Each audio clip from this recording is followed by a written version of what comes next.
Ladies and gentleman, কেমন আছো তোমরা? আমার কথা কি পরিষ্কার শোনা যায়? জি স্যার, শোনা যাচ্ছে। Very good. At first thank you very much যে তোমরা এই শনিবার দিন সকালবেলা আমার ক্লাস করতে রাজি হয়েছো। তোমরা আমার যতই গালিগালাজ করো, আমি সরি, আমি মাফ চাইতেছি, ভুল হয়ে গেছে। তো আজকের ক্লাসটাতে তোমরা বলছো যে 1.5 ঘন্টার বেশি ক্লাস করবে না, তো 1.5 ঘন্টা যতটুকু যাওয়া যায় সেটাই আমি যাব। আমি আশা করতেছি আজকের পরে তাহলে হয়তো আর একটা ক্লাস লাগবে, এর মধ্যে আশা করি আমি শেষ হয়ে যাবে। আচ্ছা, তো গত ক্লাসে আমাদের লাস্ট টপিকটা ছিল র্যান্ডম ভেরিয়েবল এবং তার ম্যাথমেটিক্যাল এক্সপেকটেশন। তো র্যান্ডম ভেরিয়েবলের টপিকটা কি ছিল, যে র্যান্ডম ভেরিয়েবল ছিল একটা ভেরিয়েবল, যে ভেরিয়েবল নাকি তোমার কিছু স্পেসিফিক মান নেয়, এবং এই ভেরিয়েবলটা আসে কোনো একটা এক্সপেরিমেন্টের রেজাল্ট থেকে, যেখানে আমরা ভেরিয়েবলের সবগুলো পসিবল মান আগে থেকেই জানি, কিন্তু কোন একটা নির্দিষ্ট ট্রায়ালে কোন মানটা আসবে এটা আমরা আগে থেকে কখনো ইন অ্যাডভান্স বলতে পারি না। এটাকে আমরা বলছিলাম র্যান্ডম ভেরিয়েবল। এর দুইটা টাইপ ছিল, ডিসক্রিট আর কন্টিনিউয়াস। আর র্যান্ডম ভেরিয়েবলের প্রবাবিলিটি গুলোকে যখন আমরা টেবুলার বা কোনো গ্রাফিক্যাল ফর্মে প্রেজেন্ট করি সেটাকে আমরা বলছিলাম প্রবাবিলিটি ডিস্ট্রিবিউশন। ডিসক্রিটের ডিস্ট্রিবিউশনকে বলছিলাম ডিসক্রিট ডিস্ট্রিবিউশন। আর তোমার কন্টিনিউয়াসের ডিস্ট্রিবিউশন আমরা বলছিলাম যেটা একটা কন্টিনিউয়াস ডিস্ট্রিবিউশন। কন্টিনিউয়াস ভেরিয়েবলের ডিস্ট্রিবিউশন আমরা বলছিলাম কন্টিনিউয়াস ডিস্ট্রিবিউশন। আচ্ছা, এগুলোর পরে আমরা দেখছিলাম যে তোমার ম্যাথমেটিক্যাল এক্সপেকটেশন। ম্যাথমেটিক্যাল এক্সপেকটেশন জিনিসটা ছিল যে তোমার একটা র্যান্ডম ভেরিয়েবলের জন্য মিন বের করার যে প্রসেস তাকে আমরা বলছিলাম ম্যাথমেটিক্যাল এক্সপেকটেশন। যদি এটা ডিসক্রিট র্যান্ডম ভেরিয়েবল হয় তাহলে আমরা কি করব, প্রত্যেকটা মানের সাথে তার করেসপন্ডিং প্রবাবিলিটি গুণ করে যোগফলটা বের করব। আর যদি কন্টিনিউয়াস হয় তাহলে আমরা X ray function of x দিয়ে গুণ করব, করে এটাকে আমরা এক্স এর রেঞ্জের মধ্যে ইন্টিগ্রেট করব। তো ম্যাথমেটিক্যাল এক্সপেকটেশন থেকে চাইলে একটা র্যান্ডম ভেরিয়েবলের জন্য ভেরিয়েন্সও বের করা যায়।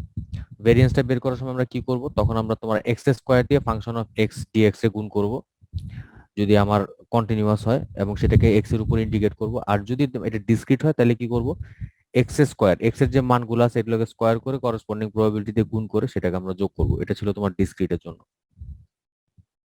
আচ্ছা, তো এই পার্টটা আমাদের ওইখানেই শেষ, এটাকে আর ফার্দার এক্সটেন্ড করার কিছু নাই। আজকের ক্লাসে আমরা শুরু করব ডিস্ট্রিবিউশন দিয়ে।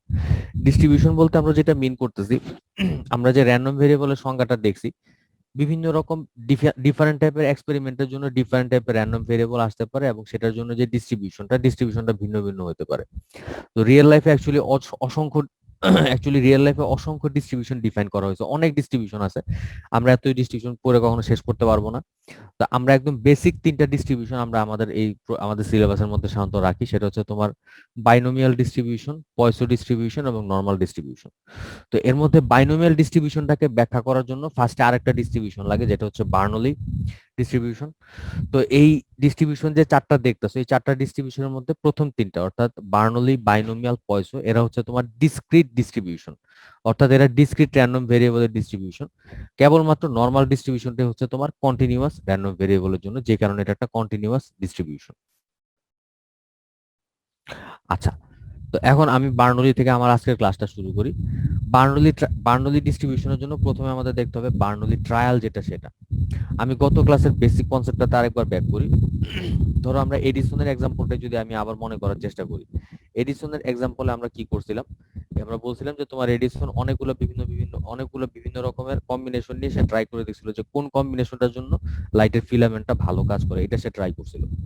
আচ্ছা, তো এখন মনে করো সে প্রথমবার ট্রায়াল চালালো। প্রথমবার যে সে যখন যে ট্রায়ালটা চালালো, এই ট্রায়ালে সে একটা ফেইলিউর পাইলো। সেকেন্ড যে ট্রায়ালটা, এখানে সে পাইলো কি একটা সাকসেস। 3 নাম্বার ট্রায়াল যেটা, 3 নাম্বার ট্রায়ালে সে পাইলো আরেকটা ফেইলিউর। এরকম মনে করো সে টোটাল, ধরো আপাতত একদিন সে 100টা ট্রায়াল চালায়। তাহলে এখন দেখো এই ট্রায়াল গুলো যে সে চালাইতেছে, এই ট্রায়াল গুলোর পসিবল আউটকাম মাত্র দুইটা। আমার স্যাম্পল স্পেসে এখানে মোট পয়েন্ট হচ্ছে মাত্র দুইটা, সাকসেস অথবা ফেইলিউর। আচ্ছা, সিমিলারলি তোমার ধরো আমরা যদি ইলেকট্রিসিটির কথা চিন্তা করি, এখানে মাত্র দুইটা কেস হইতে পারে। একটা আমার একটা সার্কিটের মধ্যে এদার কারেন্ট আছে অথবা কারেন্ট নাই। তো সেখানে আমার স্যাম্পল স্পেসের মধ্যে পয়েন্ট থাকবে মাত্র দুইটা, 0 অথবা 1।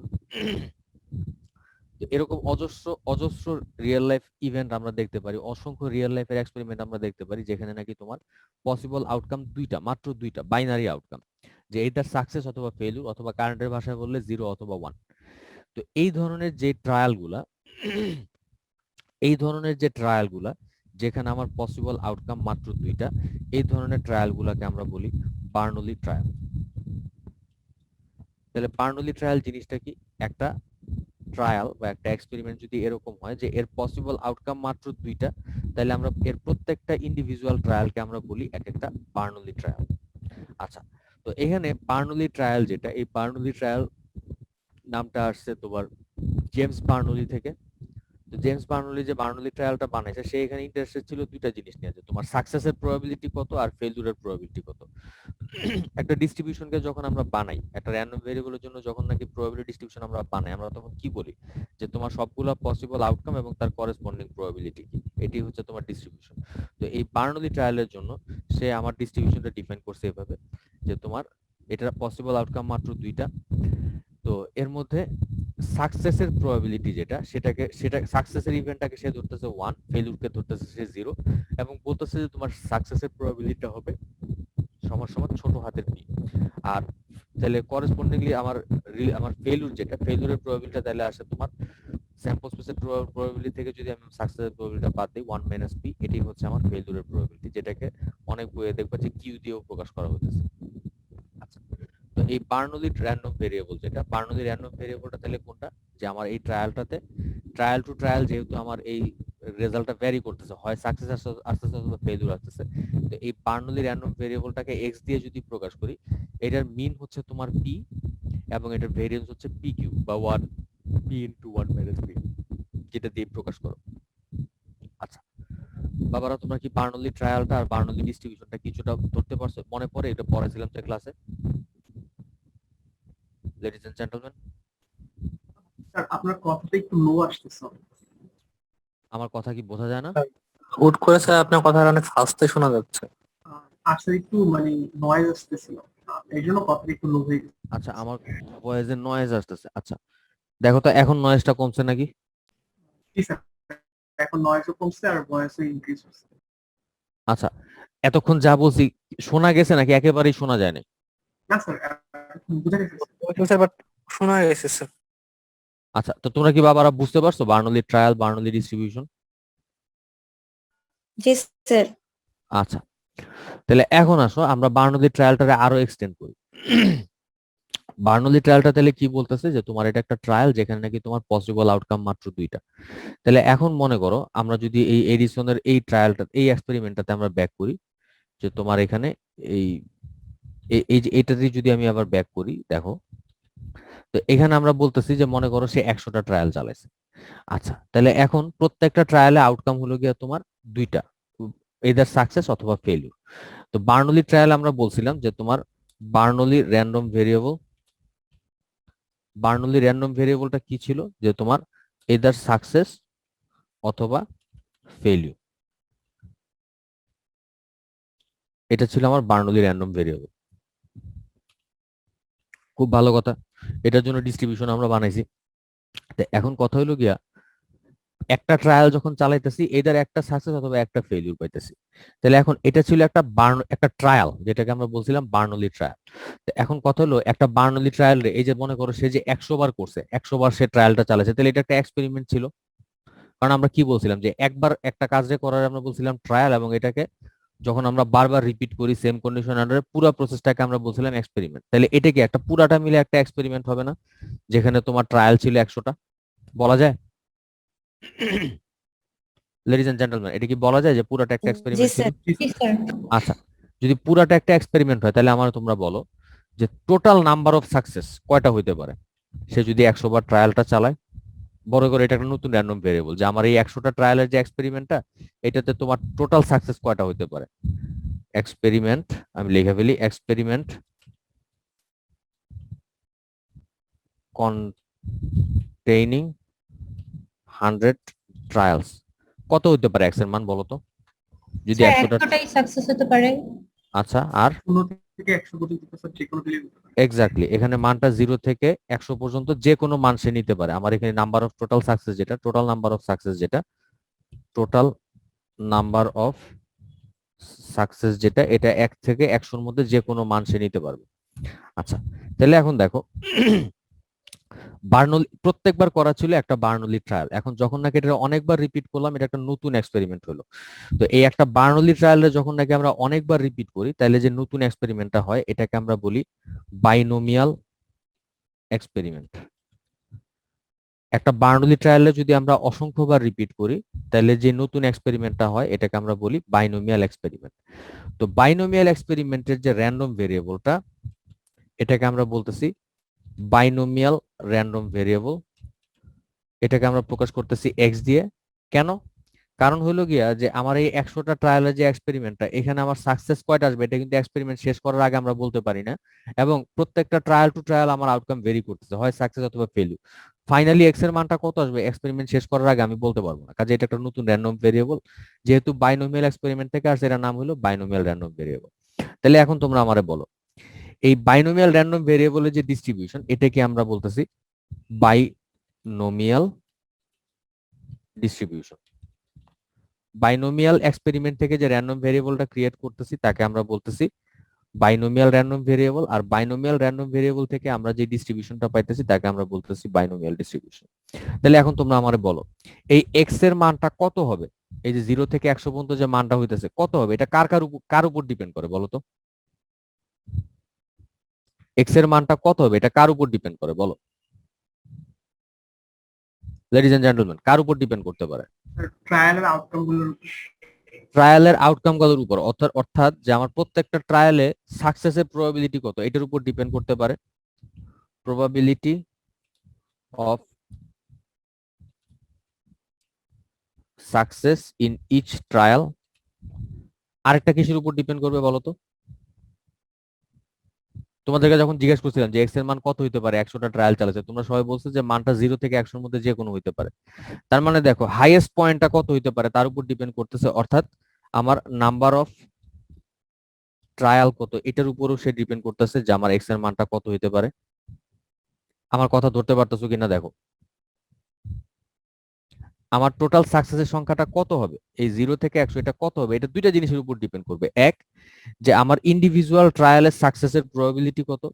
একটা ইন্ডিভিজুয়াল ট্রায়ালের সাকসেসের প্রবাবিলিটি যত বেশি হবে তত আমার সাকসেস আসার চান্সটা বাড়বে। এখন একটাতে যদি সাকসেস বেশি আসে তাহলে প্রত্যেকটা ট্রায়াল ইন্ডিপেন্ডেন্ট, তাহলে আমার টোটাল সাকসেসের সংখ্যাটা কি বাড়বে না? তাহলে বাড়ার চান্সটা বাড়বে না?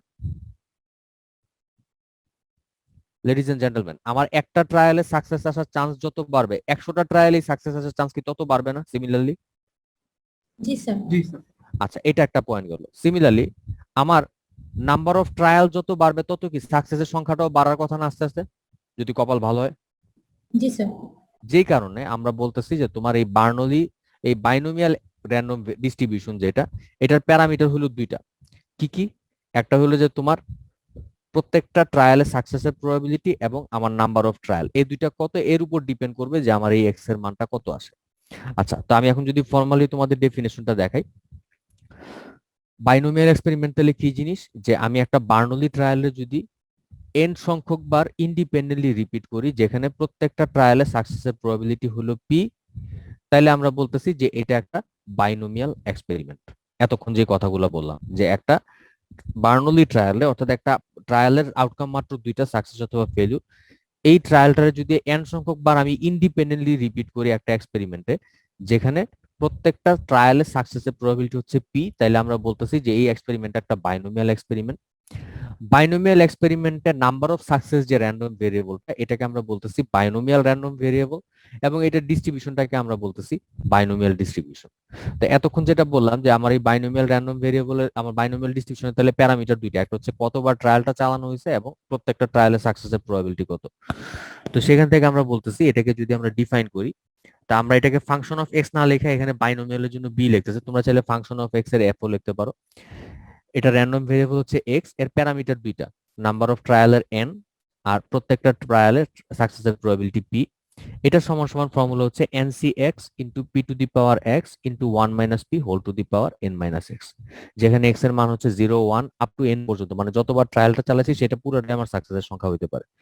আচ্ছা, এটার প্রপার্টি এই ডিস্ট্রিবিউশন এই বাইনোমিয়াল র্যান্ডম ভেরিয়েবলের প্রপার্টিজের মধ্যে আছে এটার মিনের মানটা হবে এনপি আর ভেরিয়েন্সের মানটা হবে এনপি ইন্টু 1 - p। আচ্ছা, আমরা একটা ম্যাথ করে ফেলে তাহলে জিনিসটা আরো আরো ভালো ক্লিয়ার হবে। মনে করো একটা বাইনোমিয়াল র্যান্ডম ভেরিয়েবল দেওয়া আছে যার জন্য n এর মান হচ্ছে 5 এবং p এর মান হচ্ছে 0.3। তো আমাদেরকে বের করতে বলছে এই জিনিসগুলো বের করতে বলছে। আচ্ছা, তাহলে এখন দেখো একটা বাইনোমিয়াল র্যান্ডম ভেরিয়েবল দেওয়া আছে যার জন্য কই গেল, আচ্ছা, দেওয়া আছে যে গিভেন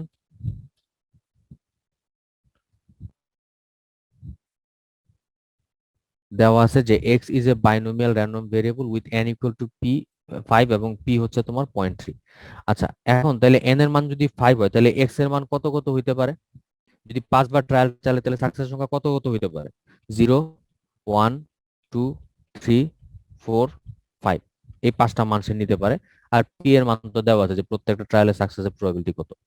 আচ্ছা, তাহলে এখন আমাদের বের করতে বলছে প্রথমটাতে probability of X less or equal to 4।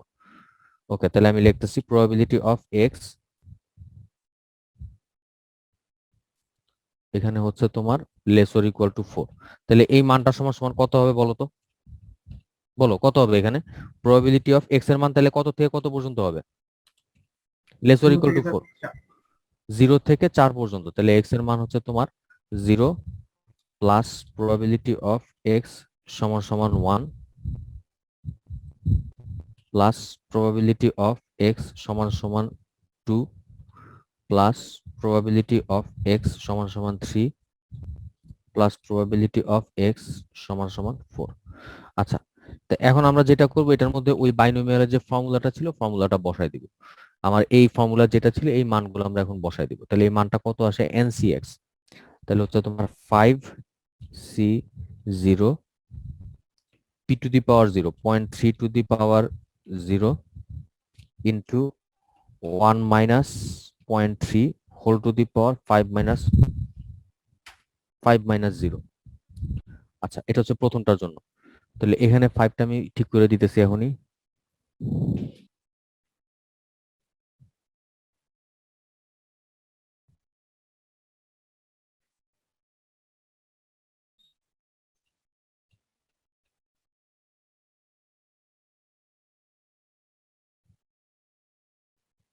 Plus, আচ্ছা তারপর এই হচ্ছে তোমার 1 এর জন্য। আচ্ছা, তাহলে এখন 1 এরটাও বসাই দিই।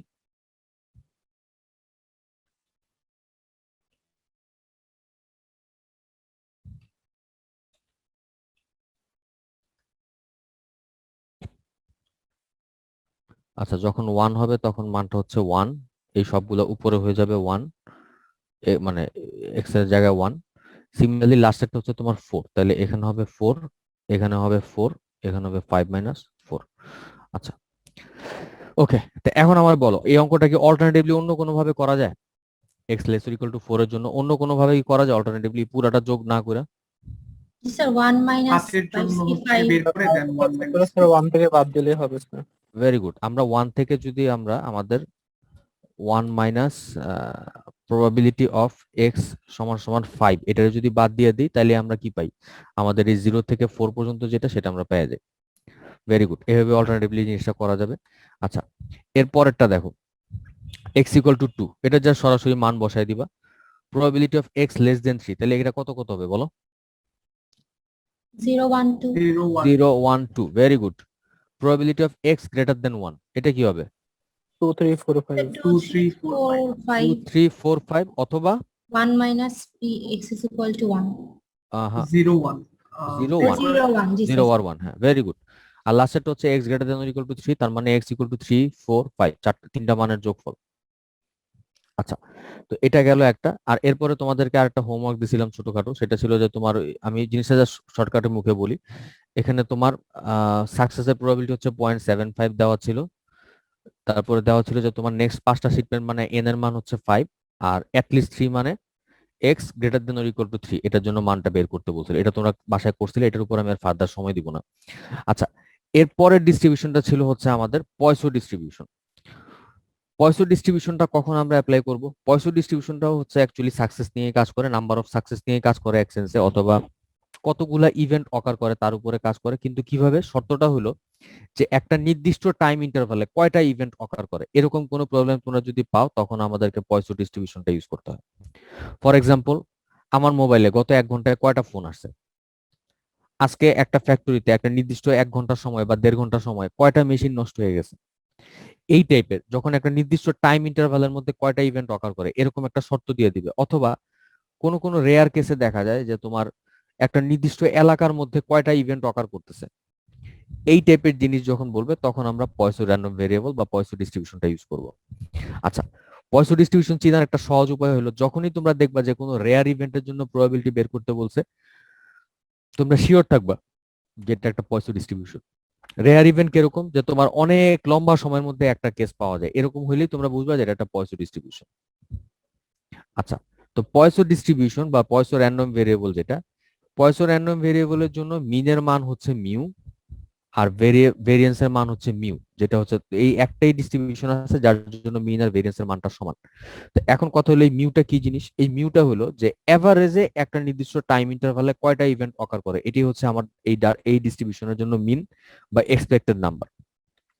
তো এই একটা পয়সো র্যান্ডম ভেরিয়েবলের জন্য যদি একটা নির্দিষ্ট টাইম ইন্টারভালের মধ্যে কয়টা ইভেন্ট অকার করবে তার এভারেজ মান মিউ যদি দেওয়া থাকে, তাহলে পয়সো ডিস্ট্রিবিউশনের ফর্মুলাটা হবে ফাংশন অফ এক্স সমান সমান হবে e to the power minus mu into mu to the power X, আর নিচে হচ্ছে এক্স ফ্যাক্টোরিয়াল, যেখানে এক্স এর মান 0 থেকে ইনফিনিটি পর্যন্ত যে কোনো মান নিতে পারে।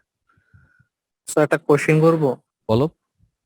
স্যার, একটু আউট অফ মানে এটার টপিক, মানে স্যার যে টপিকটা পড়াচ্ছেন একটু বাইরে স্যার, মানে ডিস্ট্রিবিউশন টার্মটা কি স্যার একটু সহজ করে বুঝিয়ে দেওয়া যাবে?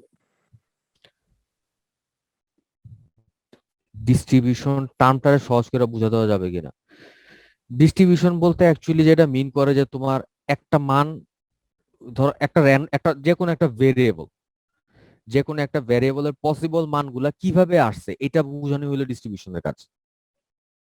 তুমি একটা র্যান্ডম ভেরিয়েবল হোক বা একটা কাউসাসারের নরমাল একটা যে কোনো একটা ভেরিয়েবল হোক, একটা ভেরিয়েবল কি আকারে আসছে, ভেরিয়েবলটা কিভাবে অকার করতেছে, এটা দেখানোই হলো ডিস্ট্রিবিউশনের কাজ। তো কাউসাসার যখন নাকি ডিস্ট্রিবিউশন দেখাইছে, ওইটাই সবচেয়ে বেশি ইউজ হয়। ওইখানে যেটা উনি দেখাইছে যে তোমার একটা উনি একটা ভেরিয়েবল নিয়েছে, যেমন মানুষের হাইট, কত হাইটের মানগুলা কি কি হইতে পারে এবং কোন মান কতবার অকার করছে, একটা ডিস্ট্রিবিউশন এভাবে উনি দেখাইছে। অথবা মনে করো তোমার মানুষের ইনকাম বাংলাদেশের কোন ডিস্ট্রিক্টে মানুষের ইনকাম কিরকম, এই প্যাটার্নটা উনি একটা ডিস্ট্রিবিউশনের আকারে দেখাইছে, এটাই ডিস্ট্রিবিউশন। আর আমি যখন ডিস্ট্রিবিউশন তোমাদের পড়াইতেছি, আমি ডিস্ট্রিবিউশনটা পড়াইতেছি একটা অন্য ভিউ থেকে, সেটা হচ্ছে যে তোমার আমি দেখাইতেছি একটা র্যান্ডম ভেরিয়েবল, তার পসিবল মানগুলা কিভাবে কি রেটে অকার করতেছে, তার প্রবাবিলিটি কিরকম, এটা আমি তোমাদের দেখাইতেছি আমার ডিস্ট্রিবিউশনে, যেটাকে আমি বলতেছি প্রবাবিলিটি ডিস্ট্রিবিউশন। জি স্যার, বুঝতে পারছি। মানে আসলে ওই আগের মানে ওই স্যারের ডিস্ট্রিবিউশন স্যার অন্যরকম লাগছিল, তো স্যার ওর সাথে মিলাইতে পারতেছিলাম ওই এখন জন্য কি আর কি। মিলছে? এখন কি মিলছে? আমি গত ক্লাসে তো এটা টাচ করছিলাম বাবা। মানে দুইটা গত একটু ডিফারেন্ট স্যার, এটা একটু ডিফারেন্ট ডিস্ট্রিবিউশন, তাই তো স্যার? দুই পারপাস, একটা হচ্ছে তোমার জাস্ট দেখায় যে তোমার কোন মানটা কতবার আসছে। মনে করো আমি হাইট নিয়ে কাজ করতেছি, বাংলাদেশের ম্যাক্সিমাম মানুষের হাইট 5 ফুট থেকে 5 ফুট 8 বা 5 ফুট 10-এর মধ্যে আছে। তো এই 5 ফুট থেকে 5 ফুট 8 কোন মানটা কতবার অকার করছে সারা দেশে, এটা হলো একটা ফ্রিকোয়েন্সি ডিস্ট্রিবিউশন, যেটা কাউসার স্যার তোমাদের দেখাইছে। আর কোন ক্লাসে পরে আর কি ওটা আমাদের মানে ইয়া করাটা, ডিস্ট্রিবিউট করাটা হচ্ছে। হ্যাঁ, ওটা ছিল কাউসার স্যারেরটা। আর আমার বেলায় যেটা করতেছি, আমি এখানে সংখ্যা দেখাইতেছি না, আমি দেখাইতেছি প্রবাবিলিটিটা। বুঝছো? আমারটার কাউসার স্যারেরটা এক সেন্সে সেমই, কিন্তু পার্থক্য হলো কাউসার স্যার দেখাচ্ছে সংখ্যাটা যে কোনটা কতবার আসছে, আমি সংখ্যা দেখাইতেছি না, আমি দেখাইতেছি প্রবাবিলিটি যে এই মানটা আসার প্রবাবিলিটি কত।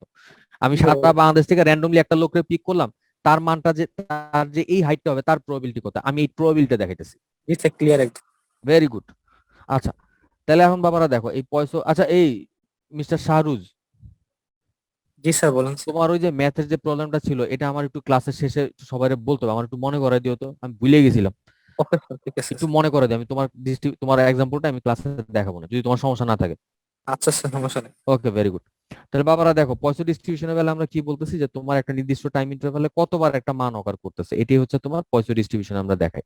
এখানে আমাদেরকে এভারেজ মানটা দেওয়া থাকবে, যে এভারেজে একটা নির্দিষ্ট টাইম ইন্টারভ্যালে কয়টা মান অকার করে, এটা অবশ্যই দেওয়া থাকবে। তাহলে বাইনোমিয়াল আর পয়সরে আলাদা করবা কেমনে?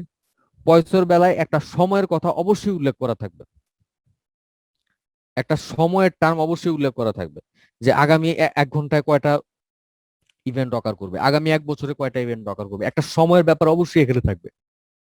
বাইনোমিয়ালের বেলায় কিন্তু কোনো সময়ের টার্ম সরাসরি ছিল না, এটা খেয়াল রাখো। বাইনোমিয়ালের বেলায় কোনো সময়ের টার্ম সরাসরি নাই, এখানে নাই বলতে গেলে, কিন্তু পয়সাতে একটা সময়ের ব্যাপার থাকবেই, না থাকা কোনো উপায় নেই। আচ্ছা, তাহলে আরেকটা জিনিস তোমাদের বলি, যে আমরা এখানে বলতেছি যে তোমার পয়সা ডিস্ট্রিবিউশনের মিনের মান হচ্ছে মিউ। অনেক বইয়ে তোমরা দেখবা যে এখানে মিন দিয়ে প্রকাশ না করে বলে কি যে তোমার রেট দেওয়া থাকবে, মিন না দিয়ে রেট দেওয়া থাকবে। তো খেয়াল রাখবা পয়সা ডিস্ট্রিবিউশনের বেলায় মিন অফ পয়সা র্যান্ডম ভেরিয়েবল সমান সমান হচ্ছে 1/রেট।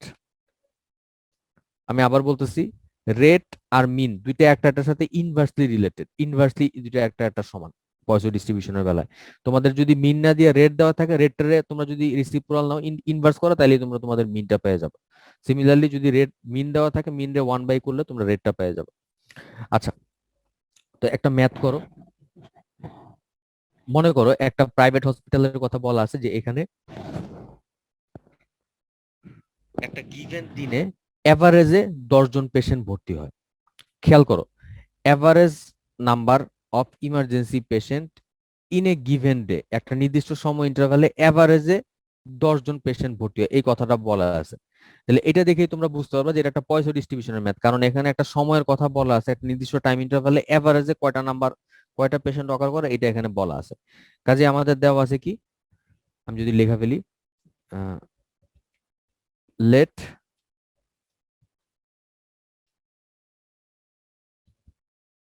the Poisson random variable is denoted by x and its mean by mu.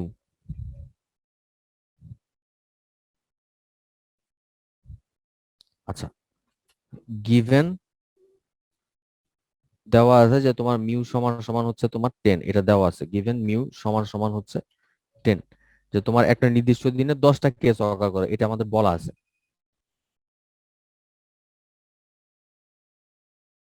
আচ্ছা, তো আমাদের প্রবাবিলিটি বের করতে বলছে কোনটা, যে একটা নির্দিষ্ট দিনে এক্স্যাক্টলি 5 জন পেশেন্ট আসবে, তার প্রবাবিলিটি আমাদেরকে বের করতে বলছে। তাহলে প্রবাবিলিটি অফ এক্স সমান সমান 5, এটা তাহলে কি হবে, আমরা যদি পয়সর ফর্মুলার মধ্যে বসাই দিই, e to the power minus mu into mu to the power X divided by X factorial. তাহলে আমরা যদি মানগুলো বসাই দিই, e to the power minus mu into mu to the power X, এটা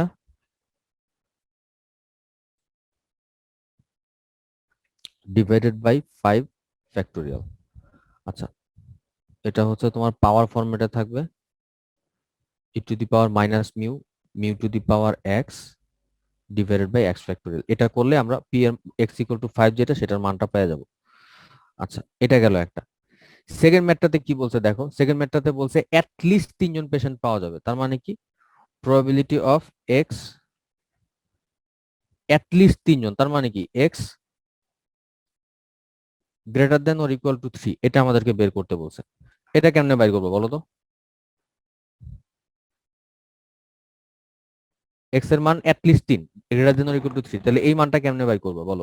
1 minus px smaller than 3 পর্যন্ত, মানে probability of exactly, reproduction. আমাদের যেটা করতে হবে 1 মাইনাস, কারণ আমরা এখানে কিন্তু টপ লিমিটটা জানি না যে কত আসতে পারে, probability of X less than 3, এটা যদি আমরা বাইর করি তাহলেই হয়ে যাবে। কারণ আমরা দেখছি যে আমাদের পয়সরি ডিস্ট্রিবিউশনের বেলায় আমরা জানি যে তোমার মিনের মানটা কত জানি, কিন্তু এক্স এর মানটা হাইয়েস্ট কত হইতে পারে এটা কিন্তু আমি জানি না। যেমন এই যে বলতেছে যে হাসপাতালে ইমার্জেন্সি পেশেন্ট 5 জন ভর্তি হয়েছে, এটা বলা যায়, 3 জন ভর্তি বলা যায়। করোনার সময় সবাই যে ইমার্জেন্সিতে ঢুকে, তো সবাই যে ইমার্জেন্সিতে যায় ঢুকতেছে, আজকে একটা নির্দিষ্ট দিনে হয়তো কয়েক হাজার লোক আয়সা পড়তে পারে, কাজে আমি আপার লিমিটটা আমি জানি না। এই কারণে আমরা এখানে লিস্ট 3 বের করতে বললে, মানে কমপক্ষে 3 বের করতে বললে, আমরা 1 থেকে, মানে টোটাল স্যাম্পল স্পেস তো 1 থেকে আমরা 3-এর নিচের গুলারে বাদ দিয়ে দিলেই হয়ে যাবে। আচ্ছা, ফাইনাল ম্যাথটাতে বলছে বিটুইন 5 and 10 পেশেন্টস, এটাতে কি করবা, 5 থেকে 10 জন পেশেন্ট এটা বের করতে বলছে, এখানে কি করবা। Sir x is equal to 5 থেকে 10 পর্যন্ত স্যার সবগুলা probability যোগ করব। Very good, very good. Unfortunately এখানে কোনো উপায় নাই, এখানে 5 থেকে 10 প্রত্যেকটা মানই যোগ করতে হবে, 5 এর জন্য কত, 6 কত, 7 কত, 8 কত, 9 কত, 10 কত, সবগুলা মানই যোগ করতে হবে। আনফরচুনেটলি এখানে কোনো শর্টকাট নাই। আচ্ছা, তো এটা ছিল আমার পয়সা ডিস্ট্রিবিউশনের ম্যাথ, পয়সা ডিস্ট্রিবিউশনটা এখানেই শেষ। তো এখন কথা হলো গিয়া, বাইনোমিয়াল আর পয়সা দুইটা জিনিসই না দেখতে খুব কাছাকাছি, দুইটাতেই মোটামুটি কাছাকাছি জিনিস নিয়ে ডিল করে। তো এই জন্য আমরা বলি কি, যে তোমার এই বাইনোমিয়াল আর পয়সা যেহেতু দুইটাই সাকসেস নিয়ে কাজ করে, এখানে দুইটা কখন আমরা একটার পরিবর্তে আরেকটা ইউজ করতে পারবো, দুইটাই কখন আমরা কোন কেসে একই সাথে দুইটা ইউজ করতে পারবো, এরকম একটা কথা এসে পড়ে, কনফিউশন একটা চলে আসে যে কোনটা কোন জায়গায় হবে। আমরা বলতেছি যে হ্যাঁ যখন নাকি মানে একটা টাইম ইন্টারভ্যালের কথা আছে তখন পয়সা, কিন্তু কোনো কোনো জায়গায় দেখা যায় কি যে বাইনোমিয়ালের মধ্যে সেম আমরা পয়সার ফর্মুলা অ্যাপ্লাই করতে পারি। এটা কখন হবে? আমরা বাইনোমিয়াল আর পয়সা দুইটাই আমরা ইউজ করতে পারবো যে শর্তে, সেই শর্তটা হলো যে একটা বাইনোমিয়াল র্যান্ডম ভেরিয়েবলের জন্য যদি আমার এক্সপেরিমেন্টের সংখ্যা অনেক বড় হয়, এক্সপেরিমেন্টের সংখ্যা যদি সাইজ যদি অনেক বড় হয়, আমার এক্সপেরিমেন্টে যদি ট্রায়াল অনেক বেশি থাকে এবং প্রত্যেকটা ট্রায়ালের সাকসেসের প্রবাবিলিটি যদি খুব ছোট হয়, তখন আমরা বাইনোমিয়াল আর পয়সা দুইটাই ইউজ করতে পারবো। কিরকম? এখানে বলা হয়েছে যে তোমার প্রবাবিলিটি অফ সাকসেস যদি লেস দেন 0.5 হয় এবং তোমার নাম্বার অফ ট্রায়াল যদি তোমার গ্রেটার দেন 20 হয়, এরকম ক্ষেত্রে আমরা বাইনোমিয়াল আর পয়সা যেটা ইউজ করি মোটামুটি সেম রেজাল্টই আমরা পাবো। কারণ n = 20 মানে কিন্তু মোটামুটি মোটামুটি একটা বড় এক্সপেরিমেন্ট, এখানে অনেকবার এক্সপেরিমেন্টটা করা হইতেছে। তো তোমাদেরকে আমি ক্লাসে এই ম্যাথটা করাইনি, জাস্ট একটা এক্সাম্পল হিসেবে দিয়ে রাখছিলাম। এই ম্যাথটাতে তোমরা বাইনোমিয়াল আর পয়সা যেটা ইউজ করো দেখবা যে রেজাল্ট তোমার মোটামুটি খুবই কাছাকাছি আসে, পার্থক্য খুবই কম, প্রায় একই রেজাল্ট আসে। কিন্তু আমি আবার বলতেছি এই কাজটা করতে পারবা কখন? যদি আমার বাইনোমিয়ালে ট্রায়ালের সংখ্যা অনেক বেশি হয় এবং প্রত্যেকটা ট্রায়ালে সাকসেসের প্রবাবিলিটি যদি খুব ছোট হয়, শুধুমাত্র তখনই আমরা এটা করতে পারবো, আদারওয়াইজ আমরা এটা পারবো না। আচ্ছা, কারো কোনো প্রশ্ন আছে কিনা দেখো। ওকে, কারো কোনো প্রশ্ন নাই। তো এখন আমরা নেক্সট যেটা দেখবো সেটা হচ্ছে আমাদের last distribution, normal distribution. Normal ডিস্ট্রিবিউশনটা আমরা কখন অ্যাপ্লাই করব? নর্মাল ডিস্ট্রিবিউশন একটা কন্টিনিউয়াস ডিস্ট্রিবিউশন, এটা কন্টিনিউয়াস র্যান্ডম ভেরিয়েবলের ডিস্ট্রিবিউশন। এটা কখন হবে? নর্মাল ডিস্ট্রিবিউশন হওয়ার শর্ত একটাই, যে একটা র্যান্ডম ভেরিয়েবল যদি এরকম হয়, একটা কন্টিনিউয়াস র্যান্ডম ভেরিয়েবল যদি এরকম হয় যে এটার জন্য মিন, মিডিয়ান, মোড তিনটার মান সমান, তখন দেখা যায় কি যে ডিস্ট্রিবিউশনটা একটা সিমেট্রিক্যাল চেহারা পাওয়া যায়। সিমেট্রিক্যাল মানে কি? যে মনে করো আমি এই ডিস্ট্রিবিউশনটাকে সমান দুই ভাগে ভাগ করতে পারবো মাঝ বরাবর। ধরা এই যে এই মাঝ বরাবর যে পয়েন্ট আছে, আমি যে একটা লাইন টানি, তোমরা খেয়াল করে দেখো এই লাইনটার এই পাশে আর এই পাশে সেম দেখতে, একদম সেম, একটা আরেকটার উপরে সমানভাবে আমি রাখতে পারবো। সিমেট্রিক্যাল অর্থাৎ আমি এই ডিস্ট্রিবিউশনটা দুই পাশ একদম সেম। তো এই টাইপের যে ডিস্ট্রিবিউশন গুলা, এগুলাকে আমরা বলি symmetrical distribution, bell shape distribution, এরকম অনেক কিছু বলা যায়। তো এই ভেরিয়েবলটাকে আমরা বলি নর্মাল র্যান্ডম ভেরিয়েবল। একটা কন্টিনিউয়াস র্যান্ডম ভেরিয়েবল যদি এরকম হয় যে এটার জন্য মিন, মিডিয়ান, মোড তিনটার মান সমান, তখন আমরা সেটাকে বলি নর্মাল র্যান্ডম ভেরিয়েবল। আর এই নর্মাল র্যান্ডম ভেরিয়েবলের যে ডিস্ট্রিবিউশন, এটাকে আমরা বলি নর্মাল ডিস্ট্রিবিউশন। আচ্ছা, তো কথা হলো গিয়া একটা ডিস্ট্রিবিউশনের শেপ কিরকম হবে? কাজল স্যার তোমাদেরকে পড়াইছিল স্কিউনেস এবং কার্টোসিস, মনে পড়ে? তোমাদের রিভিউ করছে অল্প কিছুদিন হয়, স্কিউনেস আর কার্টোসিস বলে এক দুইটা টার্ম ছিল না বাবারা? জি স্যার। স্কিউনেসটা কি ছিল? যে আমার ডাটা সিমেট্রিটা কোন জায়গায় পড়বে, এটা কি মাঝ বরাবর সমান দুই ভাগে ভাগ করা যায় নাকি ডান দিকে বেশি না বাম দিকে বেশি, এটা ছিল স্কিউনেস। এই মানটা আসতো ডাটার মিন, মিডিয়ান, মোড এই তিনটার ভ্যালু কে কার চেয়ে বড় তার উপর ডিপেন্ড করে। সেকেন্ড পয়েন্টটা ছিল কার্টোসিস। কার্টোসিসের কাজ কি? যে আমার ডিস্ট্রিবিউশনটা কতটুকু উপরে উঠবে, এটার হাইটটা কিরকম, এটা কি অনেক উঁচু হবে না নিচু হবে না ফ্ল্যাট হবে না মডারেট থাকবে, এটা বলাটা ছিল আমার কার্টোসিসের কাজ। তো এই জিনিসটা ব্যাখ্যা করার জন্য আমাদের দরকার হয়েছিল তোমার 4 নাম্বার আর 2 নাম্বার মোমেন্ট, যেগুলো আলটিমেটলি হচ্ছে তোমার ভেরিয়েন্সেরই পরিবর্তিত চেহারা বা স্ট্যান্ডার্ড ডেভিয়েশনের পরিবর্তিত চেহারা। তো আমাদের নর্মাল ডিস্ট্রিবিউশনের বেলায় আমরা জানি যে এটা সিমেট্রিক্যাল, অর্থাৎ মিন, মিডিয়ান, মোড তিনটার মান সমান। তারপরও এই মিনের মানটা কত, অর্থাৎ আমার এক্স এক্সিসটা যখন আমি বসাবো তখন মিনের মানটা আমার জানা প্রয়োজন এক্স এক্সিসে আঁকার জন্য। তো যেই কারণে আমরা বলতেছি নর্মাল ডিস্ট্রিবিউশনের প্যারামিটার হচ্ছে দুইটা, যে স্কিউনেসের জন্য আমরা বলি যে এটার মিনের মানটা কত, মিন একটা প্যারামিটার, আর হাইটটা কত হবে সেটা জানার জন্য আমরা স্ট্যান্ডার্ড ডেভিয়েশনটা নেই। যেই জন্য আমরা বলতেছি এই মিন আর মিন আর ভেরিয়েন্স এই দুইটাই হচ্ছে আমার এই ডিস্ট্রিবিউশনের দুইটা প্যারামিটার। আচ্ছা, তো নর্মাল ডিস্ট্রিবিউশনের যখন নাকি আমরা একটা ডিস্ট্রিবিউশনের ফাংশনটা যখন আমরা লিখি তখন আমরা বলে দিই যে ফাংশন অফ এক্স এটা একটা নর্মাল ডিস্ট্রিবিউশনের ফাংশন হবে যার প্যারামিটার দুইটা মিউ এবং সিগমা স্কোয়ার। তারপরে এটার যে ফর্মুলাটা সেটা দেওয়া আছে। আচ্ছা, তো এটাকে প্রকাশ করা হয় তোমার এন মিউ সিগমা স্কোয়ার দিয়ে, যেটা দিয়ে বোঝায় যে এটা একটা র্যান্ডম ভেরিয়েবলে যদি এই সিম্বলটা দিয়ে বোঝায় তাহলে বোঝানো হইতেছে যে এটা একটা normal variable, normal random variable যার মিন হচ্ছে মিউ এবং ভেরিয়েন্স হচ্ছে সিগমা স্কোয়ার। আচ্ছা, তো এখন দেখো বাবারা, এই নর্মাল ডিস্ট্রিবিউশনের যে ফর্মুলাটা আছে এই ফর্মুলাটাতে যদি আমরা মিউ এর মান 0 এবং সিগমা স্কোয়ারের মান যদি 1 বসাই দিই, তখন আমরা নতুন একটা চেহারা পাই, যেটা অনেকটা হচ্ছে এরকম। তো এই ডিস্ট্রিবিউশনটাকে আমরা বলি স্ট্যান্ডার্ড, এই ভেরিয়েবলটাকে আমরা তখন বলি স্ট্যান্ডার্ড নর্মাল ভেরিয়েবল, যেটাকে জেড দিয়ে প্রকাশ করা হয়, এবং এটার জন্য মিনের মান হচ্ছে 0, ভেরিয়েন্সের মান হচ্ছে 1। আচ্ছা, এবং এই ডিস্ট্রিবিউশনের জন্য যে র্যান্ডম ভেরিয়েবলটা সেটাকে জেড দিয়ে প্রকাশ করা হয়। আচ্ছা, এটার স্ট্যান্ডার্ড নরমাল কেন বলা হয়? যে আসলে আমরা যখন প্র্যাকটিক্যালি যখন নাকি আমরা এটা নিয়ে কাজ করি, তখন আমরা করি কি, আমাদের এই র্যান্ডম নরমাল যে র্যান্ডম ভেরিয়েবলটা আছে, এর প্রত্যেকটা মানের থেকে আমরা আমাদের মিনের মানটাকে বিয়োগ করে দিই এবং সিগমা স্ট্যান্ডার্ড ডেভিয়েশনটা দিয়ে ভাগ করি, করলে আমরা আমাদের জেড ভেরিয়েবলটা পাই, স্ট্যান্ডার্ড নরমাল ভেরিয়েবলটা পাই। যে কারণে আমরা এই ভেরিয়েবলটাকে স্ট্যান্ডার্ডাইজ করতেছি বলি, এই ভেরিয়েবলটাকে, নতুন চেহারার ভেরিয়েবলটাকে আমরা বলি স্ট্যান্ডার্ডাইজ নরমাল ভেরিয়েবল। আচ্ছা, এর বাইরে নরমাল ডিস্ট্রিবিউশনে আরেকটা ইম্পর্টেন্ট প্রপার্টিজ আছে, সেটা হলো গিয়ে তোমার এই মিউ আর সিগমা যে দুইটা জিনিস আছে, মিউ হচ্ছে মিন আর সিগমা হচ্ছে স্ট্যান্ডার্ড ডেভিয়েশন। এটার আরেকটা ইম্পর্টেন্স অ্যাপ্লিকেশন আছে। স্ট্যান্ডার্ড ডেভিয়েশন যে সিগমা, এর কাজ কি? এর কাজ ছিল বলা যে আমার একটা ডাটা সেট তার মিনের মান থেকে এভারেজে কতটুকু ডিস্টেন্স, কতটুকু কতটুকু পজিটিভ স্কয়ার রুট ডিস্টেন্স পর্যন্ত উঠানামা করে, এটা বের করাই ছিল আমার স্ট্যান্ডার্ড ডেভিয়েশনের কাজ। আচ্ছা, তার মানে আমার এক্স যে ভেরিয়েবলটা, সেটা মিউ এর মান থেকে কতটুকু পর্যন্ত উঠানামা করে সেটা প্রকাশ করাই ছিল এভারেজে স্ট্যান্ডার্ড ডেভিয়েশনের কাজ। তো এখন এখান থেকে একটা নতুন ফর্মুলা ডেরাইভ করা হয়, সেটা কিরকম? দেখা গেছে যে তোমার রিয়েল লাইফে একটা ভেরিয়েবল যদি নর্মাল একটা একটা রিয়েল লাইফে একটা নর্মাল ভেরিয়েবলের জন্য দেখা গেছে যে আমরা যদি মনে করো এই যে মাঝ বরাবর যে পয়েন্টটা, এটা মনে করো আমার এই ডাটার জন্য মিন। ধরো এই যে একটা একটা চিকন একটা দাগ দেখা যায়, আমি একটা লাল দাগ দিয়ে দিলাম, এটা মনে করো আমার ডাটার মিন। তো এটা হচ্ছে আমার মিন মিউ। তো দেখা গেছে কি যে তোমার এই মিউ এর যে মানটা, এই যে মিউ যেটা আছে, এই মিউ এর সাথে যদি আমি প্লাস মাইনাস সিগমা নেই, তাইলে সে ডাটার 65-8% অবজারভেশন সে কভার করে। আমি আবার বলতেছি, একটা ডাটা সেটের জন্য যদি মিউ মাইনাস সিগমা যদি আমি নেই, যেটা আমার এই এরিয়াটা সমান, এই এই এই ব্রাউন এরিয়াটার সমান, সে করে কি আমার ডাটার 68% অবজারভেশন সে কভার করে। সিমিলারলি যদি আমি মিউ প্লাস মাইনাস 2 সিগমা নেই, তাহলে সে করে কি আমার এই যে এই এলাকাটা, অর্থাৎ 95% অবজারভেশন সে কভার করে। এবং ফাইনালি যদি আমি মিউ প্লাস মাইনাস 3 সিগমা নেই, তখন দেখা যায় কি যে সে আমার ডাটার টোটাল 99.7% অবজারভেশন সে এই এরিয়াটার মধ্যে কভার করতে পারে। আচ্ছা, তো এই ডাটার নরমাল ডিস্ট্রিবিউশনের এই প্রপার্টিসটাকে বলা হয় এম্পিরিক্যাল রুল। কেন এম্পিরিক্যাল রুল? যে দেখা গেছে মোটামুটি একটা ডাটা সাইজ বড় হলে মোটামুটি সব জায়গাতেই এটা ফুলফিল করে, যে নরমাল ভেরিয়েবলের জন্য সে এই এরিয়াটাতে এই প্লাস মাইনাস সিগমা এরিয়ার মধ্যে তোমার 68%, প্লাস মাইনাস 2 সিগমার মধ্যে 95%, এবং প্লাস মাইনাস 6 সিগমার মধ্যে 99% অবজারভেশন সে হোল্ড করতে পারে। আচ্ছা, এটা গেল একটা প্রপার্টি। আরেকটা প্রপার্টি হলো গিয়া এই শেভ ইনইকুয়ালিটি। এটা আমি তোমাদের পরীক্ষার সিলেবাসে কখনোই দিব না ইনশাআল্লাহ।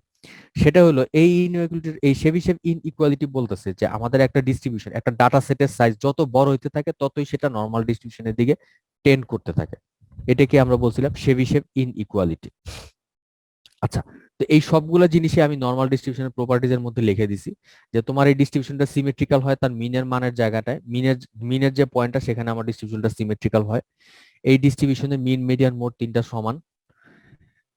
প্রবাবিলিটি ডিস্ট্রিবিউশনের কমন কনসেপ্ট যেটা, যে আমার এই নরমাল কার্ভের আন্ডারে টোটাল প্রবাবিলিটি হচ্ছে 1। আচ্ছা, এবং তোমার এই যে কার্ভটা, এই কার্ভটা কখনোই এক্স এক্সিসে মিশে না, এটা চলতেই থাকে, এটা কখনোই পুরোপুরি এক্স এক্সিসে কোইনসাইড করে না। আর লাস্টের পয়েন্টটা বলতেছি তোমার এই এম্পিরিক্যাল রুলের কথাটা, যে তোমার plus minus plus minus sigma, plus minus 2 sigma কতটুকু অবজারভেশন কভার করে সেটা এখানে বলা আছে। এই এম্পিরিক্যাল রুলটাই হচ্ছে তোমার লাস্ট প্রপার্টি। আচ্ছা, তো এখন আমি সরাসরি ম্যাথে চলে যাব। তো আমরা খুব সিম্পল একটা ম্যাথ ক্লাসে করছিলাম, সেটাই আমি আবার ক্লাসে এখন করতেছি। ধরো একটা নরমাল ডিস্ট্রিবিউশন দেওয়া আছে, যেটার জন্য বলা আছে যে তোমার মিনের মান হচ্ছে 50 এবং স্ট্যান্ডার্ড ডেভিয়েশনের মান হচ্ছে 10।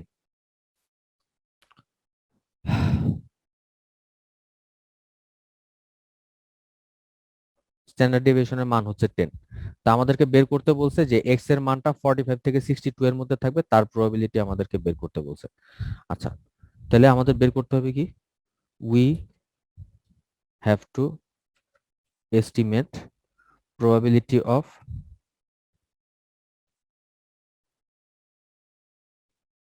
এটা আমাদেরকে বের করতে হবে। আচ্ছা, তো এখন দেখো নরমাল ডিস্ট্রিবিউশনের ম্যাথে আমাদের প্রথম কাজ হলো গিয়া এই নরমালের প্রবলেমটাকে স্ট্যান্ডার্ডাইজ করা, এটাই হচ্ছে আমার প্রথম কাজ। তো স্ট্যান্ডার্ডাইজটা আমরা কেমনে করব?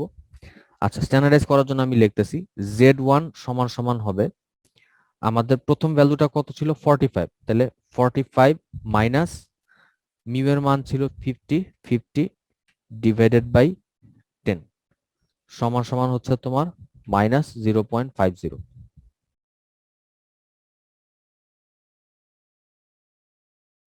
আর Z2 যেটা, Z2 সমান সমান কত হবে, Z2 হবে তাহলে সেকেন্ডটা 62 মাইনাস 50 ডিভাইডেড বাই 10, এই মানটা আসবে হচ্ছে তোমার 1.20। আচ্ছা, তো স্ট্যান্ডার্ডাইজ করলে লাভটা কি? লাভটা হলো আমাদের নর্মাল ডিস্ট্রিবিউশনের ম্যাথ করার সময় নর্মাল টেবিল বের করতে, এবং নর্মাল টেবিলটা করা হয় স্ট্যান্ডার্ডাইজ ডিস্ট্রিবিউশনের উপরে। তো এখন কথা হলো স্ট্যান্ডার্ডাইজ করলে আমরা যেই জিনিসটা পাইতেছি এটা আমার অরিজিনাল প্রবলেমটার ইকুইভ্যালেন্ট, অর্থাৎ so probability of 45 less than x less than 62, এটা লেখা যে জিনিস probability of minus 0.050 less than z less than 1.20, এটা লেখা একই জিনিস।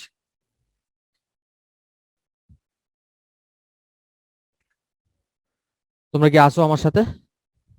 আমাদের স্ট্যান্ডার্ডাইজ করার পরে যে জিনিসটা পাইলাম এটা আর স্ট্যান্ডার্ডাইজ চেহারাটা একই জিনিস। এই পর্যন্ত কি তোমরা ধরতে পারতেছো? জি স্যার। জি স্যার। Very good. আচ্ছা, তো এখন আসো, আমরা এখন কি করবো, আমরা এখন কিছু ছোট ছোট গ্রাফ আমাদের রাখতে হবে এই ম্যাথটা করার জন্য। আমি আমার প্রথম গ্রাফটা আঁকি।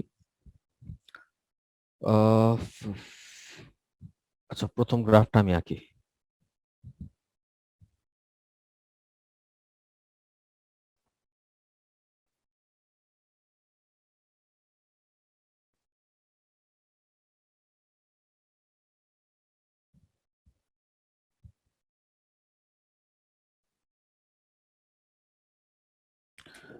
আচ্ছা, তাহলে এখন মনে করো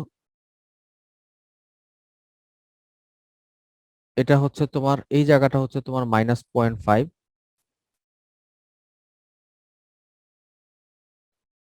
আর এই জায়গাটা হচ্ছে তোমার 1.2।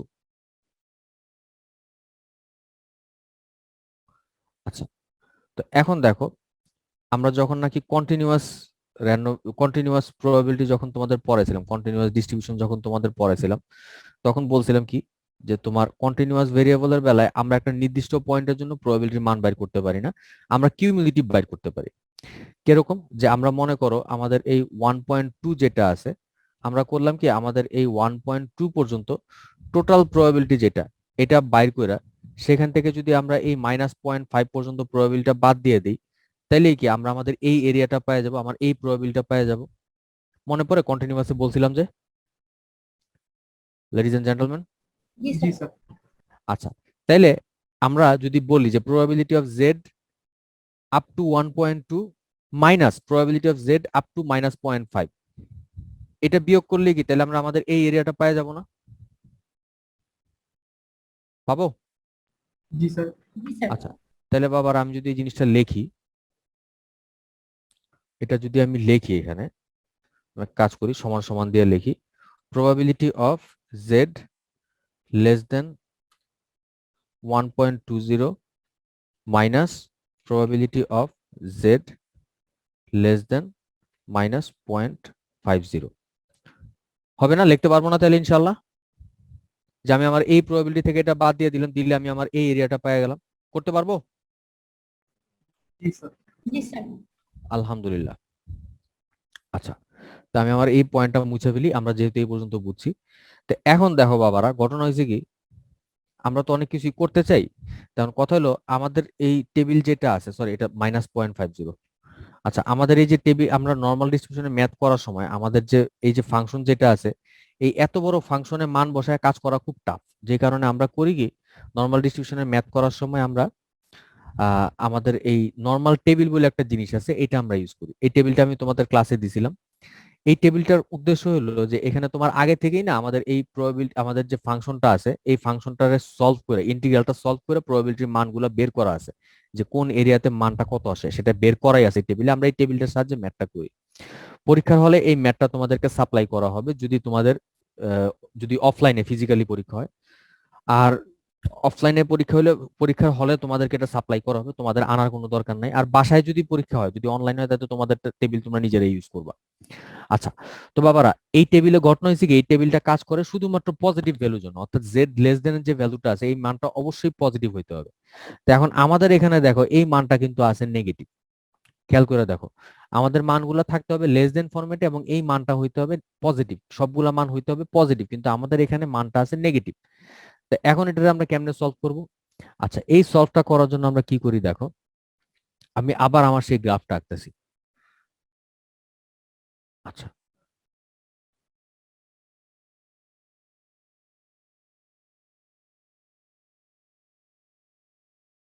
আচ্ছা, তো মনে করো বাবারা, এটা হচ্ছে -0.5 আর এটা হলো গিয়া তোমার +0.5। এটা হলো গিয়া তোমার -0.5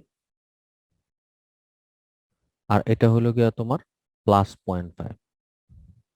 তাহলে আমারে বলো, আমার এখানে এই জায়গাটায় বের করতে বলছে কি, এই জায়গাটায় আমাদের বের করতে বলছে এই এরিয়াটা, ঠিক না? দেখো তো বাবারা, আমাদেরকে এই এরিয়াটা বের করতে বলছে না, জেড এর মান লেস দেন -0.50। তো এখন দেখো, এটা বের করা যে জিনিস আর গ্রেটার দেন +0.5 এর চেয়ে বড় যে মানটা বের করে একই জিনিসটা, কারণ এটা সিমেট্রিক্যাল ডিস্ট্রিবিউশন, দুই পাশে একদম সেম। তাহলে এই এরিয়াটার এই এরিয়াটা সমান হবে না? দেখো তো, হবে? জি স্যার। ভেরি গুড, ইস্পিতা বুঝতে পারছো। বাবারা বাকিরা তোমরা বাকি সবাই কি বুঝতে পারছো? শাহরুজ তুমি কি বুঝতে পারছো? রাফসান? জি স্যার, বুঝতে পেরেছি। Very good. তাহলে এখন আমরা কি করব? আমরা এখন করব কি, এই জিনিসটাই জাস্ট এখানে বসায় দিব।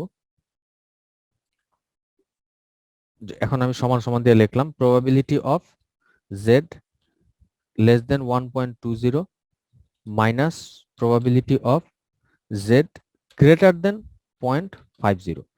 তা এখন কথা হলো গিয়া, তারপর একটা সমস্যা থেকে যায়। সমস্যাটা হলো যে তোমার আমাদের এই টেবিলটা কাজ করে লেস দেন ফরম্যাটের জন্য, এটা কিউমুলেটিভ ফাংশন, এটা লেস দেনের জন্য কাজ করে, কিন্তু আমাদের এখানে মানটা কিন্তু আছে গ্রেটার দেন ফরম্যাটে। আচ্ছা, অর্থাৎ আমাদেরকে এখন এই জিনিসটা বাইর করতে হবে। তো এখন দেখো, আমি যদি আবার এটার মধ্যে একটু চিন্তা ভাবনা করি, আমাদেরকে এখন এই এরিয়াটা বাইর করতে বলছে। খুব ভালো কথা, আমাদেরকে এখন এই এরিয়াটা বাইর করতে বলছে। তো এই এরিয়াটা যে বাইর করতে বলছে, তা আমরা কি এখন অল্টারনেটিভলি এটা করতে পারি না, যে আমরা কি জানি যে তোমার টোটাল প্রবাবিলিটি হচ্ছে 1। তো 1 থেকে যদি আমরা এই এই জায়গাটা বাদ দিয়ে দিই, তাহলে কি আমরা এই এরিয়াটা পেয়ে যাব না বাবারা? দেখো তো, আমরা যদি এটারে বাদ দিয়ে দিই, এটারে বাদ দিয়ে দিলে কি আমি এই এরিয়াটা পেয়ে যাব না? পাবো? জি স্যার। জি স্যার। Very good. তো এখন আমি জাস্ট ওই কাজটাই করতেছি। আমি এখন এখানে লিখে দিলাম যে এটা হচ্ছে সমান সমান probability of Z less than 1.20 minus, এখানে আমি একটা থার্ড ব্র্যাকেট দিলাম, 1 minus probability of Z less than 0.50। বাস, এখন আমরা করব কি, আমরা সরাসরি আমাদের ওই টেবিল থেকে মানগুলা বসাই দিব। আচ্ছা, এখন আমি আমার টেবিল থেকে মানগুলা বসাই দিব। তো টেবিল থেকে মানগুলা কেমনে বের করতে হয় দেখো, দশমিকের পরে প্রথম ঘর যেটা, এটা তোমরা পাবা এই এই এই জায়গাটায়, দশমিকের পরে প্রথম ঘর। আর সেকেন্ড ঘরটা পাবা তোমরা এই এখান থেকে দেখে। খেয়াল করে দেখো, এখানে কিন্তু প্রথম ডিজিটটা 0, তারপর একটা সংখ্যা আছে। আমি আবার বলতেছি, দশমিকের পরে প্রথম ঘরটা তোমরা পাবা এখানে, আর প্রথম ঘরের পরে দশমিকের পরে সেকেন্ড ঘরটা পাবা তোমরা এখানে। দেখো এখানে সবগুলোতে দেখো ফার্স্টে কিন্তু একটা 0 আছে। জিরোর জায়গাটা তোমরা এখান থেকে মান বসাবা, আর জিরোর পরে সেকেন্ড ঘরটার মান তোমরা এখান থেকে পাবা। আচ্ছা, কিরকম তোমাদের আমি একটা দেখাই। মনে করো 1.20 বের করতে হবে, তার প্রবাবিলিটি হচ্ছে কত? 1.2। প্রথম ঘর পর্যন্ত এখানে পাশে পেয়ে গেছি 1.20, তাহলে এই মানটা কত? এই বরাবর যদি নামি 0.8849। আচ্ছা, সিমিলারলি মনে করো আমাকে বলছে 0.65 এর মান বাই করতে, 0.65 এর মান বাই করতে বলছে। তাহলে দেখো, দশমিকের পরে প্রথম ঘর 0.6। আচ্ছা, তাহলে এখন আমরা কই যাব? 0.60, 0.61, 0.62, 0.63, 0.64, 0.65, এটা হচ্ছে তোমার 0.65 এর মান। আচ্ছা বাবার, এখন তোমরা আমারে বলো তো, 1.04 এটার প্রবাবিলিটি কত হবে? 1.04 প্রবাবিলিটি কত হবে বলো তো?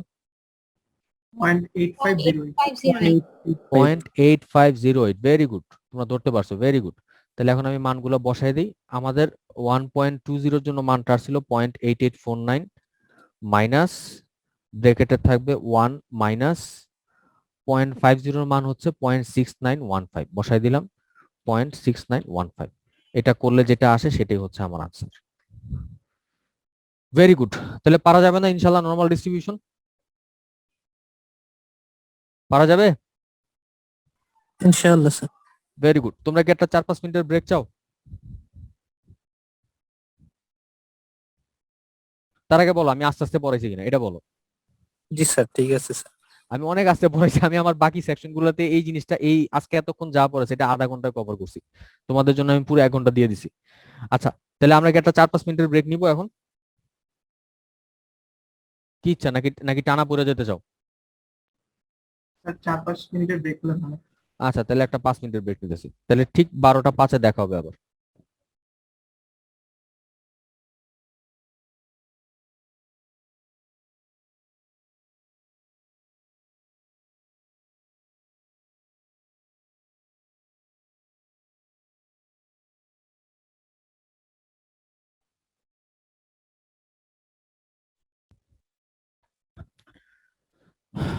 লেডিজ এন্ড জেন্টলম্যান, আমি আবার শুরু করতেছি। আচ্ছা, এখন আমরা যে টপিকটা দেখবো সেটা হচ্ছে তোমার স্যাম্পলিং টেকনিক। তো এটা শুরু করার আগে তোমাদের সাথে একটু কথা ছিল, সেটা হচ্ছে কি তোমার আমাদের ওই অ্যাসাইনমেন্ট যেটা ছিল, অ্যাসাইনমেন্টের 6 নম্বর প্রবলেমটাতে তোমাদের কারো কারো হয়তো আমি ভুল করতে পারি, সবার সাথে না, দু একজনের সাথে হয়তো ভুল হইতে পারে, সেজন্য আমি উল্লেখ করতেছি। 6 নম্বর ম্যাথে একটা প্রবলেম ছিল যে তোমার ইফ এ শিপমেন্ট অফ, মানে প্রবলেমটা যেটা ছিল যে একটা ডেনিমের শিপমেন্ট যদি তোমার রং ওয়াশিং এর জন্য রিজেক্টেড হয়, তা আমাদেরকে প্রবাবিলিটি বের করতে বলছে যে এটা রং ড্রাইং এর জন্য রিজেক্টেড হবে, এটার প্রবাবিলিটি আমাদেরকে বের করতে বলছিল। আচ্ছা, তো এখন তোমার মনে করো আমি ধরে নিলাম যে তোমার ডেনিমের জন্য রিজেক্টেড হবে, এটার ইভেন্ট হচ্ছে তোমার এ, আর রং টেম্পারেচারের জন্য রিজেক্টেড হবে, মানে রং ড্রাইং এর জন্য রিজেক্ট হবে, তার টেম্পারেচার তার ইভেন্ট হচ্ছে বি। তাহলে এখন দেখো আমাদেরকে বলা আছে যে সে অলরেডি তোমার রং ওয়াশিং এর জন্য রিজেক্টেড। আমি আবার বলতেছি, এখানে অলরেডি বলা আছে যে তোমার রং ওয়াশিং এর জন্য একটা জিনিস রিজেক্টেড হয়েই রয়েছে, তার মানে এ হয়েই রয়েছে, এ অলরেডি হয়ে গেছে। আমাদেরকে বের করতে বলছে যে ড্রাইং এর জন্য রং টেম্পারেচারের জন্য হবে, সেটার প্রবাবিলিটি বের করতে বলছে। তার মানে কি অলরেডি এটা রিজেক্টেড হয়েই রয়েছে রং ওয়াশিং এর জন্য, এ অলরেডি হয়ে গেছে, এ হচ্ছে কন্ডিশন। আর বের করতে বলছে কি যে এটা তোমার রং টেম্পারেচারের জন্য রিজেক্ট হবে, তার প্রবাবিলিটি বের করতে বলছে। যেই কারণে তোমরা যদি এভাবে ধরে থাকো তাহলে এটার জন্য প্রবাবিলিটি বের করতে হবে, যেটা প্রবাবিলিটি অফ বি গিভেন এ, এটা আমাদেরকে বের করতে হবে। আমি আবার বলতেছি, এখানে probability of B given A বের করতে হবে, অর্থাৎ টেম্পারেচারের জন্য যেটা রিজেক্টেড হতেছে তার প্রবাবিলিটি বের করতে হবে। কন্ডিশন হচ্ছে কেমিক্যালটা রং ছিল, মানে কেমিক্যালটা ছিল তোমার রং, রং ওয়াশিং ছিল, এটা ছিল আমার প্রবাবিলিটিটা, এটা তোমার actually probability of B given A বের করতে হবে। আচ্ছা, তোমরা যারা ঠিক মতো করছো দ্যাটস ফাইন। কারো কারো, আমি শাহরুজের বেলাতে আমি এটা ভুল করছি, এখন তোমাদের আর কারো বেলায় যদি ভুল হয়ে থাকে আমি সরি, এটা actually probability of B given A হবে। আর হয়তো একজন বা দুইজন হইতে পারে, খুব বেশি লোকের এটা ভুল হওয়ার কথা না। মানে একসাথে সবার অ্যাসাইনমেন্ট চেক করতে করতে কারোটা বোধহয় ভুলে আমি মাথায় নিয়ে শাহরুজেরটা দেখছি, শাহরুজেরটা আমার ভুল হয়েছিল, আমি এটাতে ভুল কমেন্ট করে রাখছি। তবে এটা ছাড়া অন্যগুলাতে আমার জানা মতো আমার কোনো ফল্ট পাইনি। তারপর তোমাদের কারো যদি কোনো কনফিউশন থাকে কোনো ম্যাথে, আমার সাথে তোমরা যোগাযোগ করে মেইলে, আমরা সলভ করার চেষ্টা করব। তাহলে আমার তো ঠিক আছে স্যার। তোমারটা ঠিক, তুমি কি মেইল চেক করো নাই মিয়া? স্যার সরি, মেল চেক করা হয়নি স্যার। মিয়া আমি তোমার দেখে লগে লগে পাঠা দিছি আর তোমার খবর নাই। আচ্ছা ঠিক আছে, তো তোমারটা ঠিক ছিল। তো আমি যদি আর কারোটাতে সেম ভুল করে থাকি সেজন্য বললাম যে এখানে অ্যাকচুয়ালি তোমার টেম্পারেচারের জন্য রিজেক্টেড হতেছে, সেটার প্রবাবিলিটি বের করতে হবে। কন্ডিশন হচ্ছে যে ওই কেমিক্যালের জন্য সে আগেই রিজেক্টেড হয়েছিল। আর কারোটাতে যদি এই ভুলটা করে থাকে আমি কন্ডিশন ধরতে, তোমরা একটু কাইন্ডলি একটু কারেকশন করে নিও অথবা আমার সাথে যোগাযোগ করো। আচ্ছা, এই ম্যাথটা এখানেই শেষ, এখানে আমি আর ফার্দার যাবো না। আমাদের বাকি অঙ্কগুলো ঠিক ছিল, কারণ বাকিগুলোর ম্যাথ আমি তোমাদের যেটা সলভ সেটাই আমি লিখে দিচ্ছি, যার যেটা ফল্ট ছিল। ওকে, তো এখন আমরা নেক্সট যে টপিকটা দেখবো সেটা হচ্ছে তোমার স্যাম্পলিং টেকনিক। স্যাম্পলিং বলতে কি মিন করে? স্যাম্পল জিনিসটা কি বলো, আমার একজন বলো স্যাম্পল জিনিসটা কি। তোমাদের গার্মেন্টস সেক্টরে, ফ্যাক্টরি লেভেলে বা যে কোনো ইন্ডাস্ট্রিতে স্যাম্পল নেওয়া খুব কমন জিনিস। স্যাম্পল কি জিনিস বলো, স্যাম্পল মানে কি? স্যার কোনো বড় কোনো একটা জিনিস থেকে ছোট্ট একটা অংশ নিয়ে স্যার সেটাকে স্যাম্পলের টেস্ট বাংলা কি? স্যাম্পল নমুনা। শব্দটার বাংলা কি? নমুনা। নমুনা কি জিনিস? একটা বড় অংশ থেকে তার একটা ছোট একটা অংশ নিয়ে আসা, যেটা নাকি তোমার বড় অংশটা সবকিছু রিপ্রেজেন্ট করে, এটাই তো স্যাম্পল বা নমুনা নাকি? জি স্যার। এই যে মনে করো তোমার এই যে ব্লাড টেস্ট করে, ব্লাড টেস্টের সময় কি করে? ব্লাডের একটা নমুনা দিয়ে আসে, একটা স্যাম্পল দিয়ে আসে, এটি হচ্ছে তোমার স্যাম্পল। এখন কত হলো গিয়ে এই স্যাম্পলটা আমরা কেমনে নিব, এটা দেখাই হচ্ছে এই স্যাম্পলিং টপিকটার কাজ। এখন কত হলো এই স্যাম্পলিংটা আমাদের আমাদের জন্য কেন দরকার। আচ্ছা, তো এটা বোঝানোর জন্য আমি ক্লাসে তোমাদের বলছিলাম যে রিসার্চে অ্যাকচুয়ালি আমরা কি করি, একটা রিসার্চ যখন আমরা করি তখন আমরা কি করি এখানে। যেমন আমি একটা প্রবলেমের কথা বলছিলাম যে তোমার সোডা আর আইসক্রিম কেমনে ভায়োলেন্সের সাথে রিলেটেড, এরকম একটা এক্সাম্পল তোমাদের ক্লাসে দিছিলাম। তোমাদেরকে বলছিলাম যে তোমার ঘটনাটা কি ছিল, যে তোমার সোডা বেশি খাইলে তারা রোড অ্যাক্সিডেন্টে মারা যায়, আর যারা আইসক্রিম বেশি খায় তারা তোমার হাঙ্গরের অ্যাটাকে মারা যায়। তো এখন এটা কেন হইতেছে, এটা ব্যাখ্যা করার জন্য আমরা একটা থিওরি, আমরা কি করছিলাম, প্রথম কাজ ছিল থিওরি দ্বারা করা। থিওরিটা কি ছিল আমাদের? আমাদের থিওরি গুলো ছিল যে তোমার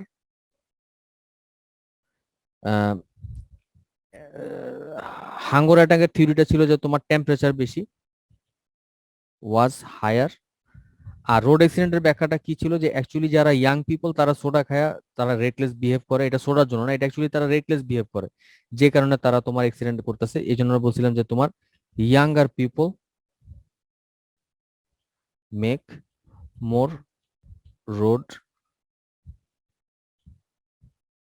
অ্যাক্সিডেন্টস। আচ্ছা, হাঙ্গরের ব্যাপারটা কি ছিল, যে তোমার যখন নাকি টেম্পারেচার বেশি বেড়ে যায়, অনেক গরম পড়ে, তখন মানুষ সাঁতার কাটতে কাটতে অনেক বেশি গভীরে চলে যায়, তখন তাদেরকে হাঙ্গর খায় ফেলে। আইসক্রিম খাওয়ার জন্য তাদের গায়ে টেস্ট বাড়ে না, যেই জন্য হাঙ্গর তাদের খায়, বরং অ্যাকচুয়ালি টেম্পারেচার বেশি থেকে তারা বেশি গভীরে সাঁতার কাটতে যায়, তারা হাঙ্গরের অ্যাটাকে মারা যায়। এটা ছিল আমার থিওরি। তো এখন এই থিওরি গুলো ট্রু না ফলস, এই থিওরি যে একটা ধরছি এটা ঠিক কিনা, এটা চেক করবো আমরা কিভাবে? এটা চেক করার জন্য আমরা ইউজ করবো হাইপোথিস। হাইপোথিসটা কি জিনিস? হাইপোথিসটা কি জিনিস? আমরা যে থিওরি গুলো ধরছি এটাকে আমরা যখন নাকি ম্যাথমেটিক্যালি একটা নিউমেরিক একটা ভ্যালু দিয়ে প্রকাশ করার চেষ্টা করব, সেটাই হচ্ছে আমার হাইপোথিসিস। যেমন আমাদের প্রথমটার জন্য হাইপোথিস কি হবে, যে আমি ধরে নিলাম যে তোমার টেম্পারেচার ওয়াজ মোর দেন 35, আর ইয়াটা যেটা তোমার বয়সে যেটা, সেটা ধরে নিলাম যে তোমার এজ ওয়াজ অ্যাপ্রক্সিমেটলি কত, অ্যাপ্রক্সিমেটলি 22-এর মতো, এরকম একটা ধরে নিলাম।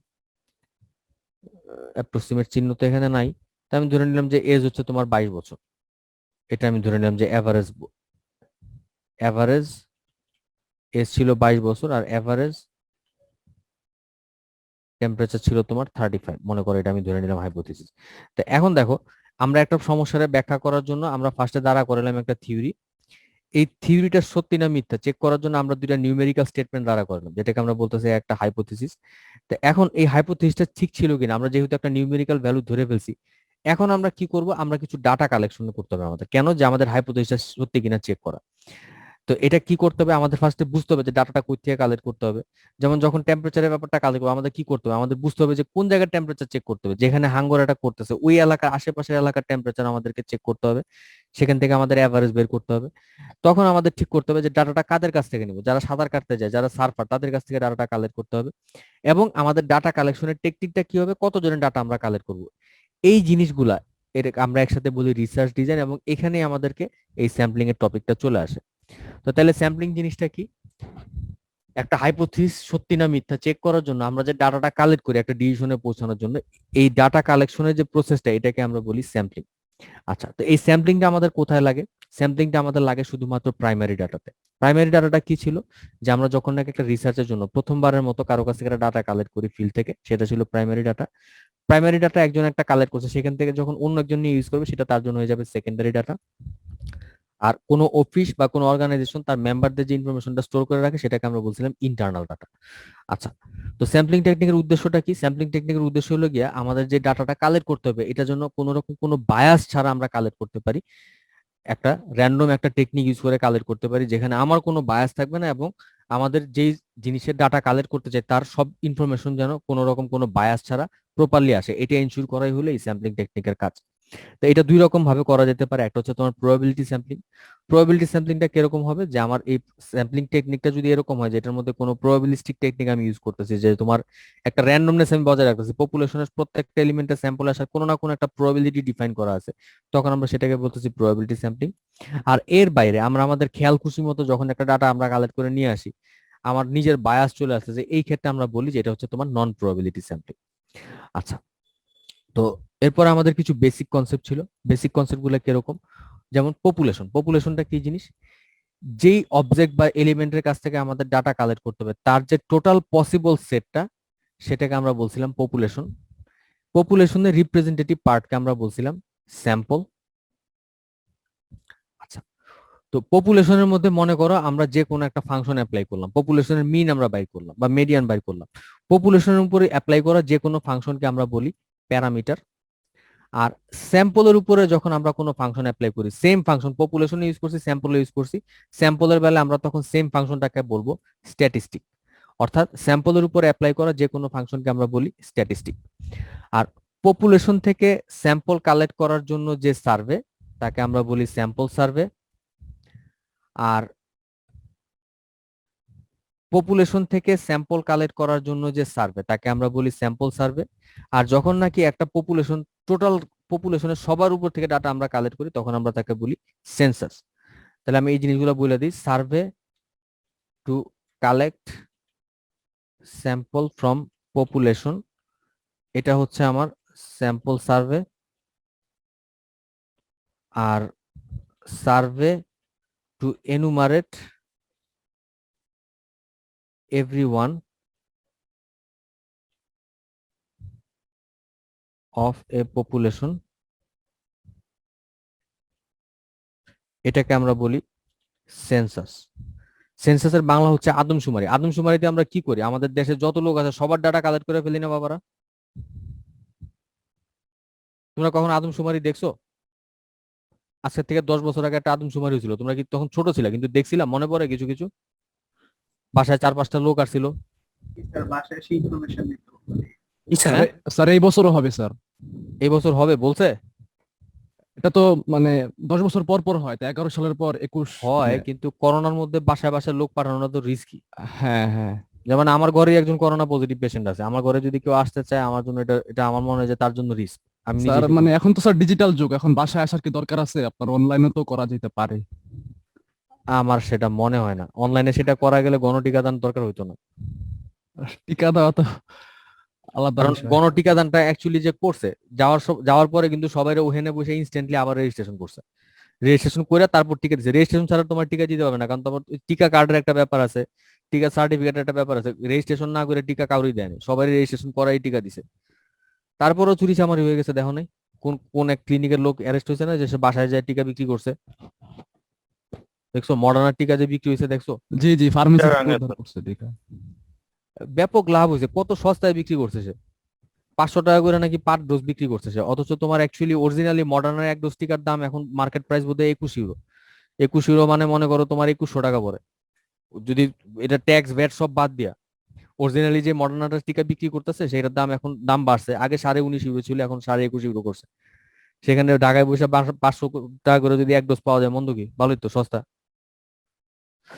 আচ্ছা লেডিজ এন্ড জেন্টলম্যান, তোমরা তো বোধহয় টের পাইতেছো যে ইউনিভার্সিটির সামনে খুলে যাবে। এখন তোমাদের প্ল্যান কি? স্যার না খোলা পর্যন্ত বিশ্বাস করবো না। না খোলা পর্যন্ত বিশ্বাস করবো না, এটা আমিও আমারও তাই মনে হয়। কিন্তু অ্যাকচুয়ালি ওইটা আমার কথা না, কথা হলো এখন যদি অক্টোবরের মাঝামাঝি যদি খুলে, অক্টোবরের মাঝামাঝি ঢাকা ভার্সিটির 4th ইয়ার আর মাস্টার্স স্টুডেন্টদের জন্য হল খুলবে। তো এখন তোমাদের হলগুলাতে আমি কোনোদিন ঢুকি নাই, তোমাদের কোনো হলের গেটের ভিতরে আমি আজ পর্যন্ত কোনোদিন ঢুকিনি। আমার তোমাদের এখানে কত বছর হয়েছে? 2021 মানে 9 বছর হয়ে গেছে, আমি তোমাদের ইউনিভার্সিটির কোনো হলে আজ পর্যন্ত গেট টপকায় ঢুকি নেই ভিতরে। তো এখন কথা হলো, তোমাদেরও কি গণরুমের প্রবলেম আছে না? জি স্যার, গন্ডগোলের প্রবলেম তো হচ্ছে এখন আরো বেশি, মানে এখন আরো বেশি? 45 আসার পরে। আচ্ছা, দুইটা ব্যাচ তো মনে হয় এখন পর্যন্ত হলে জায়গাই পায় নাই। একটা ব্যাচ এখন পর্যন্ত ভার্সিটি চেহারাই দেখ, একটা ব্যাচ আজ পর্যন্ত ভার্সিটিতে ঢুকেই নেই, কোনোদিন ভার্সিটিতে ক্লাস করে না। এখনো পায় নাই স্যার। তোমরাই পাও নাই? স্যার মানে 45 এখনো অ্যালোকেট পাই নাই স্যার, 44 শুরু হচ্ছে এখন, 45 আচ্ছা। এখনো পাই নাই। তো যে এখন হল চালু না করে বাংলাদেশের কোনো পাবলিক ভার্সিটি চালু করা সম্ভব না, কাজে তোমাদেরও সেম কেস হবে। তো এখন আমার কথা হলো, ভার্সিটি খোলার কথা যে বলতেছে অক্টোবর মাস থেকে, ভার্সিটি খুললে তাহলে এখন তোমাদের পরীক্ষাটা কি হবে? তোমাদের এই টার্মের পরীক্ষাটা কি হবে তাহলে? তোমাদের চিন্তা ভাবনা কি? ভার্সিটি যদি অক্টোবরে ওপেনে হতে পারে, বা যদি বলি যে সব মিলে যদি নভেম্বরে ফার্স্ট উইকে ওপেন হয়, তাহলে তো স্যার আমাদের অ্যাজ ইউজুয়াল সিটি গুলো শেষ করতে হবে, সাথে হচ্ছে ল্যাব গুলো তো শেষ করা হবে মনে হচ্ছে। তাছাড়া তো আর সেমিস্টার নিবে না। সেমিস্টার নিতে পারবে না। এখন কথা হলো তোমাদের তোমাদের ইনিশিয়েটিভ কি, তোমরা কি কোনো চিন্তা ভাবনা করছো কিনা? যেমন ভার্সিটি যদি একবার ফিজিক্যালি খুলে যায় তাহলে কিন্তু এই পরীক্ষা অনলাইনে নেওয়ার কোনো লজিক আর নাই। আপাতত যেটা আমাদের সবার আর কি চিন্তা ভাবনা, যে সিটি গুলো আছে, সিটি গুলোর ব্যাকলগটা আগে মানে ক্লিয়ার করা। যেহেতু অনলাইনে ক্লাস হয়েছে, সো মানে ওয়েট না করে সিটি গুলো ক্লিয়ার করে দেওয়া। হুম। এখন টার্ম নিয়ে স্যার বেসিক্যালি ওই টার্মের ডিসিশন তো আসলে মানে ইউনিভার্সিটির উপরে থাকে, যে আসলে অনলাইনে কতটুকু নিবে আর মানে অফলাইনে সম্ভাবনা কতটুকু। কারণ যদি স্যার অফলাইনে যেতে পারে তাহলে তো আসলে অনলাইনে আমরা বললেও আর সেটা পসিবল না, আই থিঙ্ক। কাজেই আমার যেটা মনে হয়, তোমরা যদি পারো, এটা তোমরা মাথায় রাখো, কারণ এই পরীক্ষাটা তোমরা অনলাইনে যারা ক্লাস করছো এই সেমিস্টারটা, এই পরীক্ষাটা যদি অফলাইনে হয়, অফলাইনে পরীক্ষা কিন্তু প্রশ্ন আবার আগের মতো হয়ে যাবে। আগের সিস্টেমে যদি প্রশ্নটা হয়, তোমরা গত 1 বছর ধরে এই সেমিস্টারটা যদিও পড়তেছো, তোমরা কিন্তু সবাই সবকিছু ঠিক মতো ক্লাস করতে পারো না।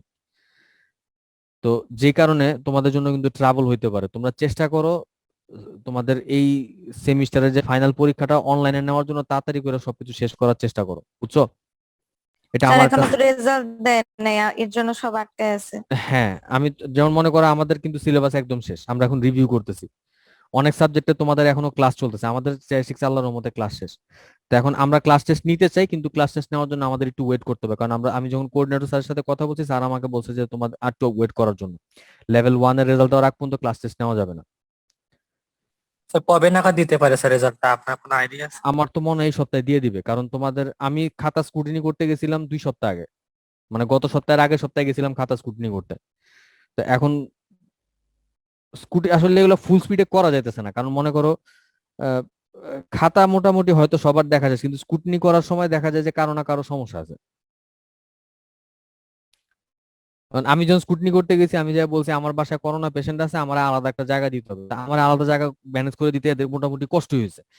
কারণ আমার সব খাতাপত্র আলাদা করে রাখা, এটার আবার 2-1 দিন কোয়ারেন্টাইন করা, এটা এদের মেনটেন করাটা খুব ঝামেলা। আমার করোনা ছিল না, কিন্তু আমার বাসার লোকের ছিল, এই জন্য আমি বলছি যে আমার থেকে তোমরা সাবধান থাকো। তো এরকম আরো 2-1 জনের নাকি এরকম প্রবলেম হয়েছে, তো এরকম কারণে এই জিনিসগুলো স্লো হয়ে গেছে। তো এখন লেভেল 2 এর কোঅর্ডিনেটর আমারে বলছিল যে এই সপ্তাহের মধ্যে তোমাদের ওই রেজাল্টটা চলে আসার কথা, এই সপ্তাহের মধ্যে, এই কারেন্ট উইক যেটা এই আজকে থেকে যে সপ্তাহটা শুরু হয়েছে।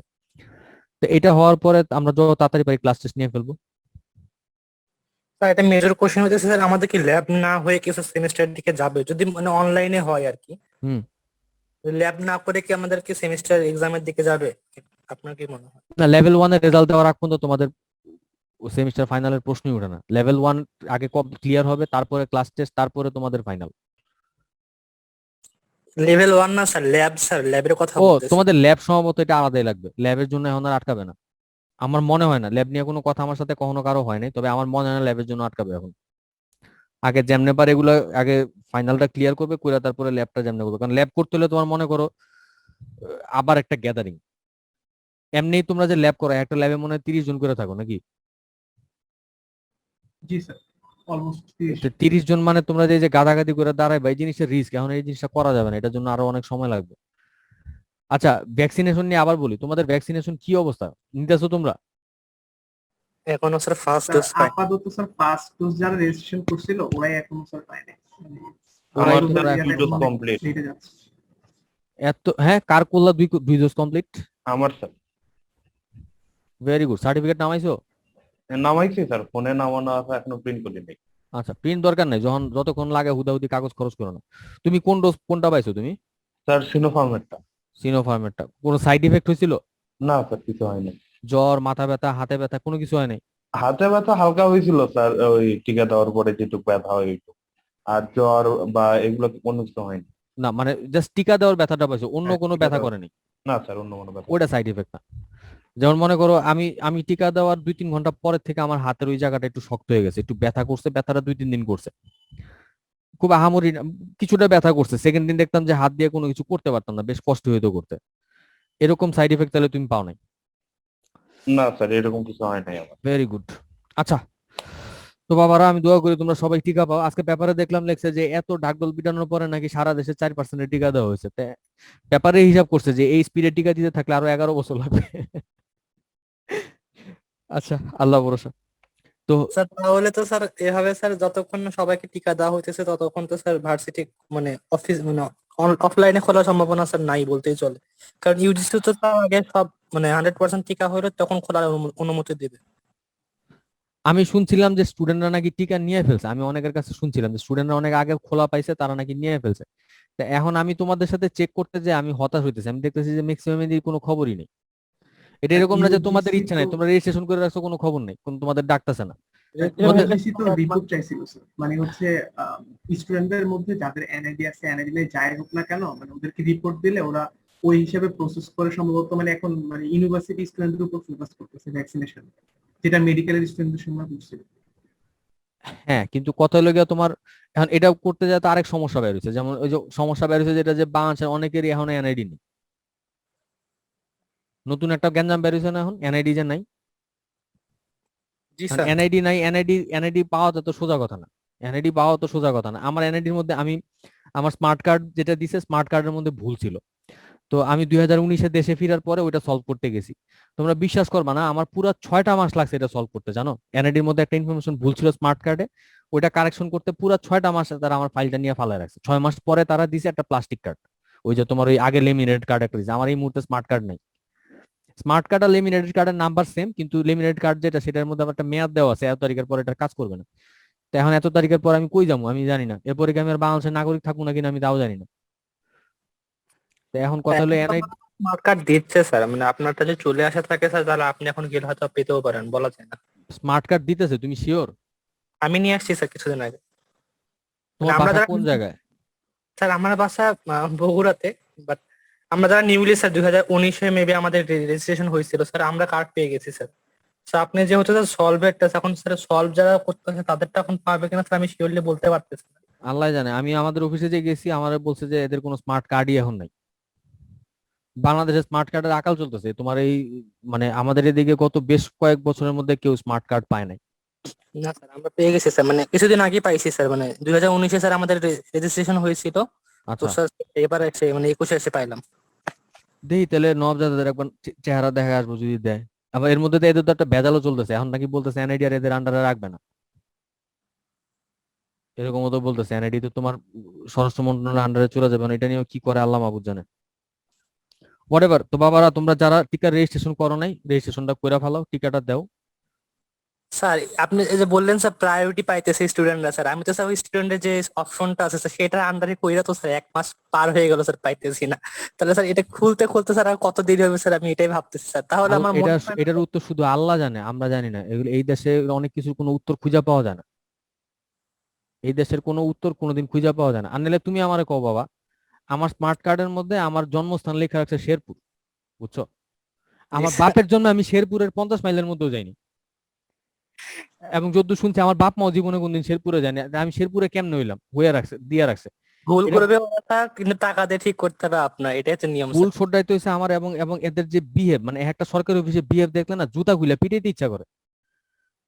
এখন কথা হলো, টিচার তো মানে পারি না, অনেক কিছু ইচ্ছা করলেও পারি না, এটা বাংলাদেশ। টিচার হিসাবে অনেক কিছু চাইলেও পারি না।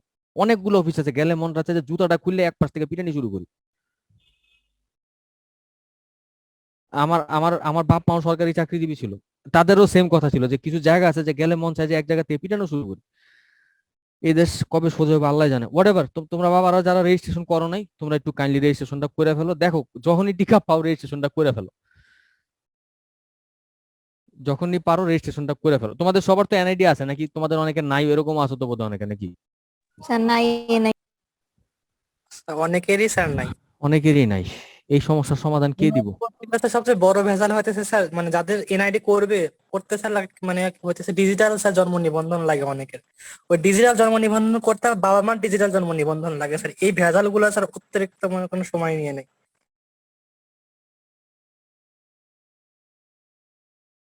এটির উত্তর সত্যি আমি জানি না, তোমার জিজ্ঞাসা করতে আমার ভয় লাগতেছে।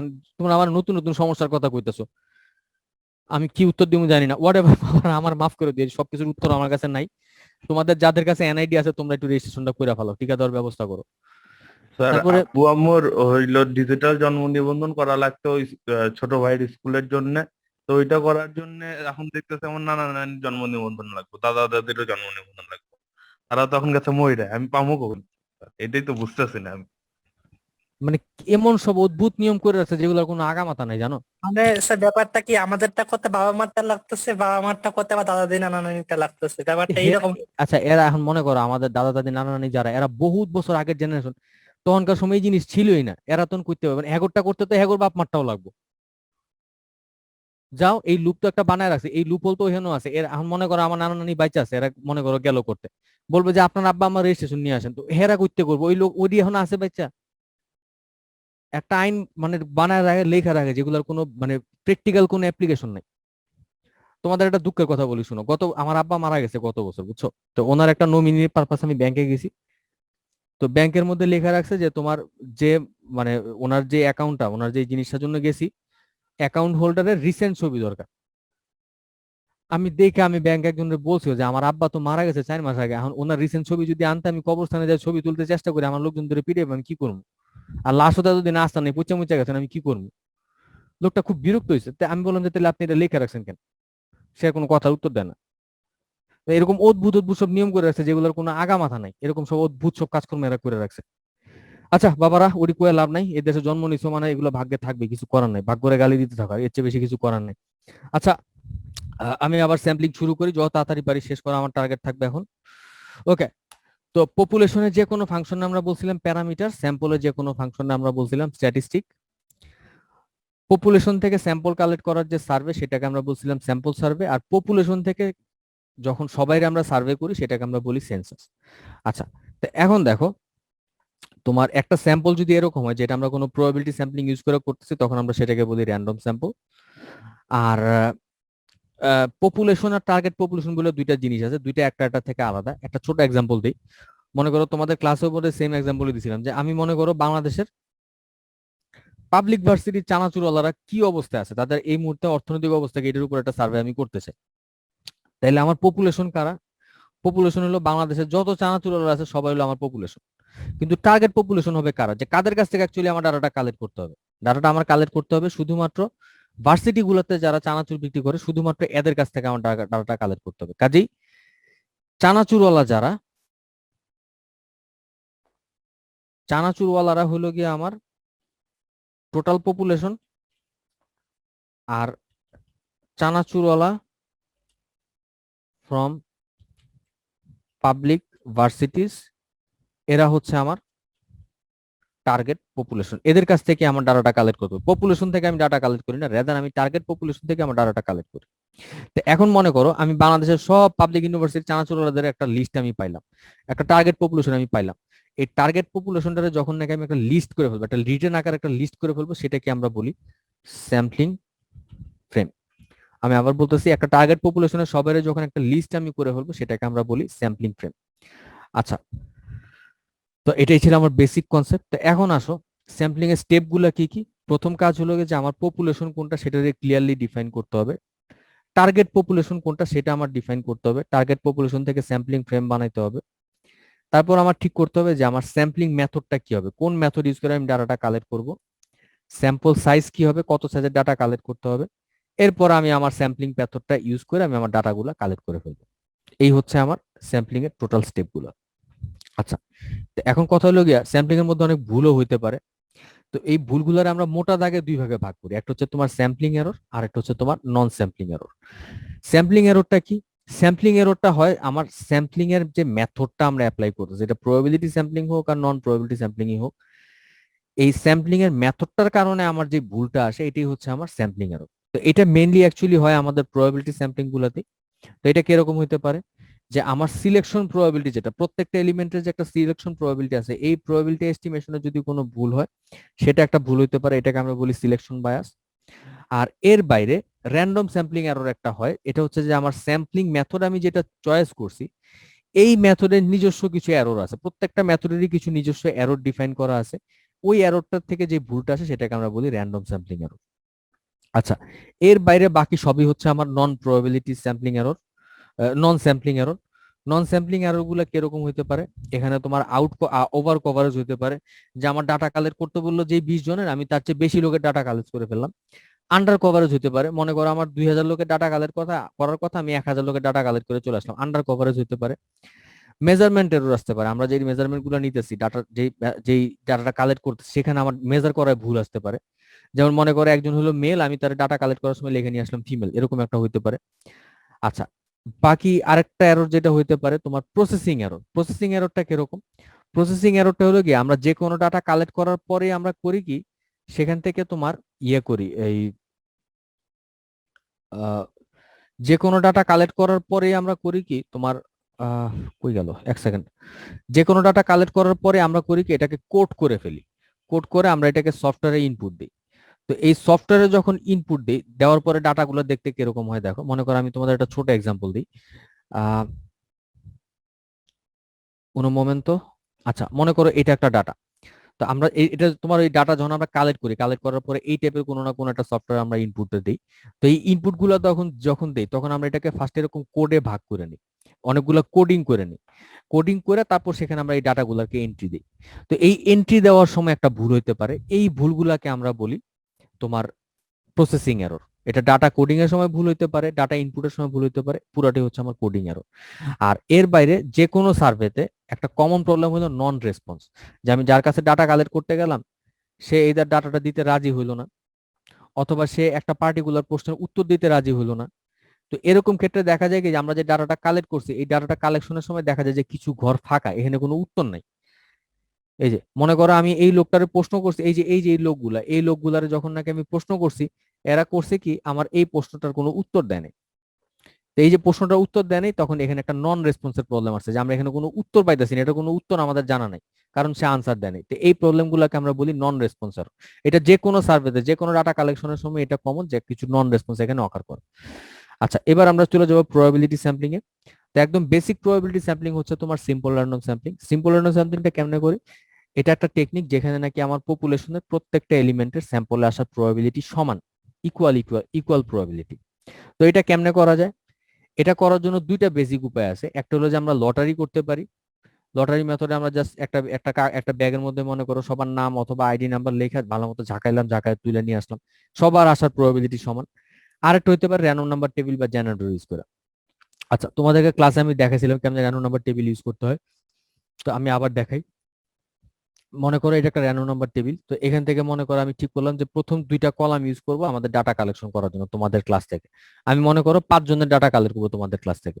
তাহলে এখন দেখো এখানে প্রথম দুইটা কলামে প্রথম রোলটা আছে 61 কে তোমাদের ক্লাসে? রোল নাম্বার 61, তুমি কি আসো? আচ্ছা, রোল নাম্বার 61 নাই, খুব ভালো কথা, তাহলে প্রথমটা চলে গেল। রোল নাম্বার 90 বলে তোমাদের কেউ নাই। রোল নাম্বার 50 কি আসো ক্লাসে এখন? নাই, কাজে এরও আমি পাইলাম না। 85, সেও নাই। রোল নাম্বার 2 কি আসো? রোল নাম্বার 2 ও নাই। 90 আবার আছে, এর নেওয়ার উপায় নেই। রোল নাম্বার 20, রোল নাম্বার 20 ও নাই। 89 ও নাই। আচ্ছা ঠিক আছে, তাহলে আমি এখন এক কাজ করি, তারপরের দুইটা কলাম নিলাম ডাটা কালেকশন করার জন্য। রোল নাম্বার 42 আসো? রোল নাম্বার 42, আচ্ছা রোল নাম্বার 42 ও নাই। রোল নাম্বার 22, রোল নাম্বার 22 নাই। রোল নাম্বার 67, জি স্যার আছে।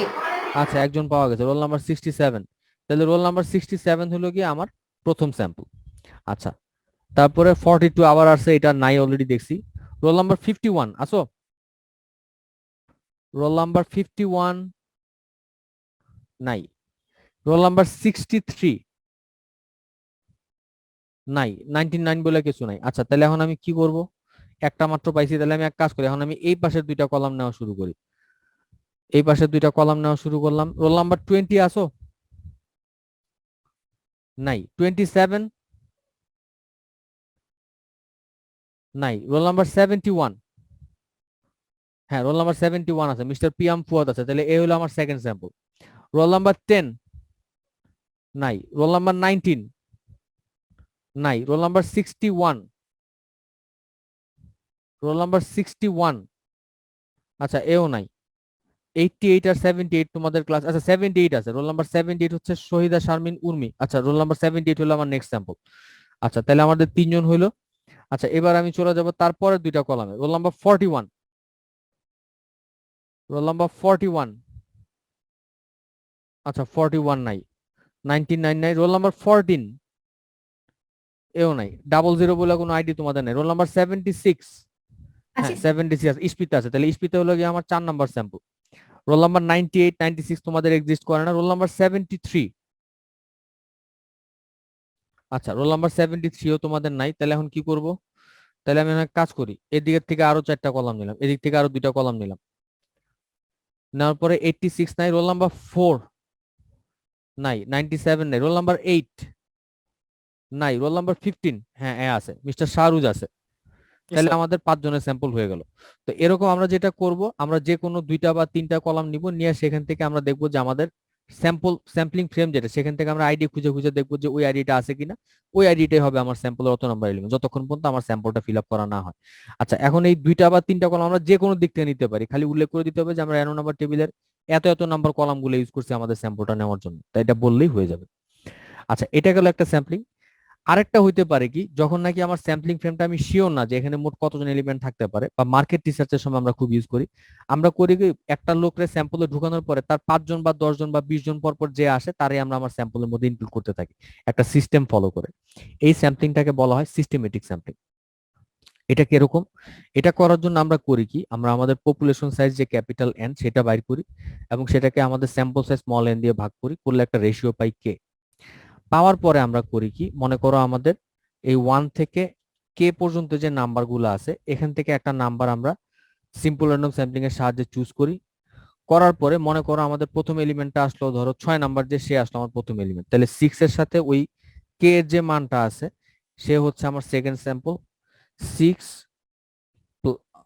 প্লাস 2k এই হবে আমার তারপরের স্যাম্পল। 6 প্লাস 3k সে হবে আমার তারপরের স্যাম্পল। এইভাবে যতক্ষণ পর্যন্ত আমার স্যাম্পল সাইজ এন কভার না হয় আমি আমার এই স্যাম্পলিংটা করতে থাকবো। তো এই জন্য এটাকে বলা হয় সিস্টেমেটিক স্যাম্পলিং। এই স্যাম্পলিংটা মার্কেট রিসার্চে খুব কমনলি এটা ইউজ করা হয়। যে একটা দোকানে মনে করো দেখলো যে আহ, কতজন আসবে আমরা জানি না, তা আমরা করবো কি, মনে করো ধরো প্রথম যেই লোকটা আসলো, প্রথম 10 জন থেকে একজন আমি র্যান্ডমলি সিলেক্ট করলাম, মনে করো 8 নাম্বার পেশেন্ট, 8 নাম্বার কাস্টমার আমি র্যান্ডমলি সিলেক্ট করলাম। তো এরপরে আমার কে এর মান যেটা আসছে, মনে করো কে এর মান আসছে 10, তাহলে 8 এর পরে 18, 28, 38 এত নাম্বার পেশেন্ট কাস্টমার গুলারে আমরা আমাদের স্যাম্পলের মধ্যে ইনক্লুড করতে থাকবো। এটি হচ্ছে আমার সিস্টেমেটিক স্যাম্পলিং। তো এখন এই সিস্টেমেটিক স্যাম্পলিং আর সিম্পল র্যান্ডম স্যাম্পলিং দুইটারই একটা কমন প্রবলেম কি, এগুলো খুব খুব হাইলি অ্যাকুরেট। তো বেশি অ্যাকুরেট হইতে যায় একটা সমস্যা হইতে পারে কি, দেখা যেতে পারে যে হয়তো আমার পপুলেশনের কোন একটা ক্যারেক্টার সম্পূর্ণ বাদ পড়ে গেছে। তো আমরা যখন ক্লাসে স্যাম্পলিং গুলো করছি, তোমাদের এখন তো তোমাদের স্টুডেন্ট কম, নর্মাল সময় যখন স্যাম্পলিং গুলো করছে আমার মনে আছে বেশ কয়েকটা ক্লাসে আমি দেখছি যে স্যাম্পল নেওয়ার সময় শুধু ছেলেরা এসে পড়ছে, কোনো মেয়ে আসেনি। তো এরকম প্রবলেম যখন আসে যে পপুলেশনের কোনো একটা ক্রাইটেরিয়া সম্পূর্ণরূপে বাদ পড়ে গেছে স্যাম্পল থেকে, এটাকে ওভারকাম করার জন্য আমরা দুইটা স্যাম্পলিং করতে পারি। তো এর মধ্যে প্রথম যেটা সেটা হলো তোমার স্ট্রাটিফাইড স্যাম্পলিং। স্ট্রাটিফাইড স্যাম্পলিং আমরা কি করি, আমরা আমাদের পুরো পপুলেশনটাকে কয়েকটা ছোট ছোট গ্রুপে ভাগ করি। এই গ্রুপগুলা কিরকম, এরা হচ্ছে তোমার ইন্টারনালি হোমোজেনাস, এক্সটার্নালি তারা হেটারোজেনাস। তো এই গ্রুপগুলোর মধ্যে মনে করো আমাদের টোটাল পপুলেশনের সাইজ হলো এন। তা আমরা করবো কি, এই এটারে ভাগ করবো, প্রথমটাতে দিলাম n1 সংখ্যক এলিমেন্ট, সেকেন্ডটাতে n2 হবে n k সংখ্যক লোক, এবং এই গ্রুপগুলো ইন্টারনালি হোমোজেনাস। যেমন ধরো এখানে প্রথম গ্রুপে আছে শুধুমাত্র স্টুডেন্ট বা টিচার যারা, আমরা একাডেমিক যারা আমরা আছি প্রথম গ্রুপে। সেকেন্ড গ্রুপে রাখলাম দুনিয়ার যত তোমার ইয়া আছে, এই সুপার হিরো আছে, এদের রাখলাম সেকেন্ড গ্রুপে। যত দিন কামলা আছে, যত দিন মজুর যারা আছে, এদের সবাই রাখলাম লাস্টের গ্রুপটাতে। তো এরকম প্রত্যেকটা গ্রুপে আমরা ভাগ করার পরে প্রত্যেকটা গ্রুপকে আমরা বলতে চাই একটা স্ট্রাটাম, এরা ইন্টারনালি হোমোজেনাস, এক্সটার্নালি এরা ডিফারেন্ট। এই দুইটা গ্রুপের মধ্যে কোনো মিল নেই, কিন্তু এই গ্রুপে যারা আছে তারা সবাই সেম। এরপর আমরা প্রত্যেকটা গ্রুপ থেকে একটা স্যাম্পল নিব, মনে করো এখান থেকে নিলাম n1, এখান থেকে নিলাম n2, এরকম সবগুলা স্যাম্পল নিলাম। এই সবগুলার যোগ করলে আমরা আমাদের ফাইনাল স্যাম্পল স্মল এন পেয়ে যাব, আর এই সবগুলা পপুলেশনের যোগ করলে আমাদের টোটাল পপুলেশন যে ক্যাপিটাল সেটা চলে আসবে। তো এই গ্রুপগুলারে আমরা সিঙ্গুলারে বলি এক একটা স্ট্রাটাম, আর এটার প্লুরাল হচ্ছে তোমার স্ট্রাটা। এই স্ট্রাটা থেকেই বলা হয় এই স্যাম্পলিংটার নাম হচ্ছে স্ট্রাটিফাইড স্যাম্পলিং। আচ্ছা, তাহলে এই স্যাম্পলিংটার লাভ কি? 1 নাম্বার লাভ হলো যে এটা একটা প্রবাবিলিটি স্যাম্পলিং করা হইতেছে, আর 2 নাম্বার লাভ হলো যেটা একটা হাইলি অ্যাকুরেট প্রবাবিলিটি স্যাম্পলিং হওয়ার পরেও এখান থেকে আমরা কিন্তু প্রত্যেকটা ক্রাইটেরিয়ার লোকরে স্যাম্পলে আসাটা এনশিওর করতে পারতেছি। আচ্ছা, খেয়াল রাখো আমাদের এই প্রত্যেকটা গ্রুপে ভাগ করার পরে আমরা যখন এই স্যাম্পলিংটা করতেছি, এই স্যাম্পলিংটা আমরা করব কি এই গ্রুপের মধ্যে আমরা এদার সিম্পল র্যান্ডম স্যাম্পলিং করব অথবা সিস্টেমেটিক স্যাম্পলিং করব, যেন আমার এটার মধ্যে যেন আবার প্রবাবিলিটি স্যাম্পলিংটা এনশিওর করা যায়। আচ্ছা, তো যখন নাকি পপুলেশন সাইজ অনেক বড় হয়ে যায় তখন এই স্ট্রাটিফাইড স্যাম্পলিং করাটা টাফ হয়ে যায়। স্ট্রাটিফাইড স্যাম্পলিং এর স্টেপগুলো আমি এখানে দিয়ে দিছি আবার। আচ্ছা, তো যখন নাকি পপুলেশন সাইজ অনেক বড় হয়ে যায় তখন এটা স্ট্রাটিফাইড স্যাম্পলিং করা খুব টাফ হয়ে যায়। তো তখন আমরা করি কি ক্লাস্টার স্যাম্পলিং করি। ক্লাস্টার স্যাম্পলিংটা কিরকম? তখন আমরা পপুলেশনের প্রত্যেকটা গ্রুপরে, প্রত্যেকটা ডিস্ট্রিক্টে বা প্রত্যেকটা ডিভিশনে একটা গ্রুপ হিসেবে চিন্তা করি। এই প্রত্যেকটা গ্রুপে আমরা বলি এক একটা ক্লাস্টার। ক্লাস্টারগুলো কিরকম? এরা ইন্টারনালি হেটারোজেনাস, মানে ইন্টারনালি এরা কমপ্লিটলি একজন একজন থেকে ডিফারেন্ট, কিন্তু এক্সটার্নালি এরা হোমোজেনাস হইলেও হইতে পারে। যেমন বাংলাদেশের 64টা জেলার যদি আমি 64টা ক্লাস্টার চিন্তা করি, ঢাকায় যে লোকগুলো আছে এরা কমপ্লিটলি ডিফারেন্ট, এরা একজন এক জায়গা থেকে আসছে, একজন এক জায়গায় চাকরি করে, একজনের ইনকামে একরকম। গাজীপুরে যারা আছে এরা এরা একজন এক কিসিমের জব করে, একরকম ইনকাম, এক জায়গা থেকে, এদের হোম ডিস্ট্রিক্ট, এদের বয়স সবকিছু আলাদা, কিন্তু ঢাকার সাথে আবার গাজীপুরে কিছু মিল পাইলেও পাইতে পারো।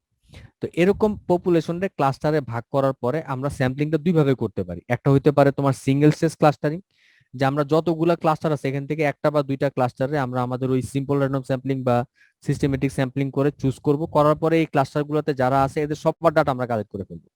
এটা হচ্ছে তোমার সিঙ্গেল স্টেজ ক্লাস্টার স্যাম্পলিং।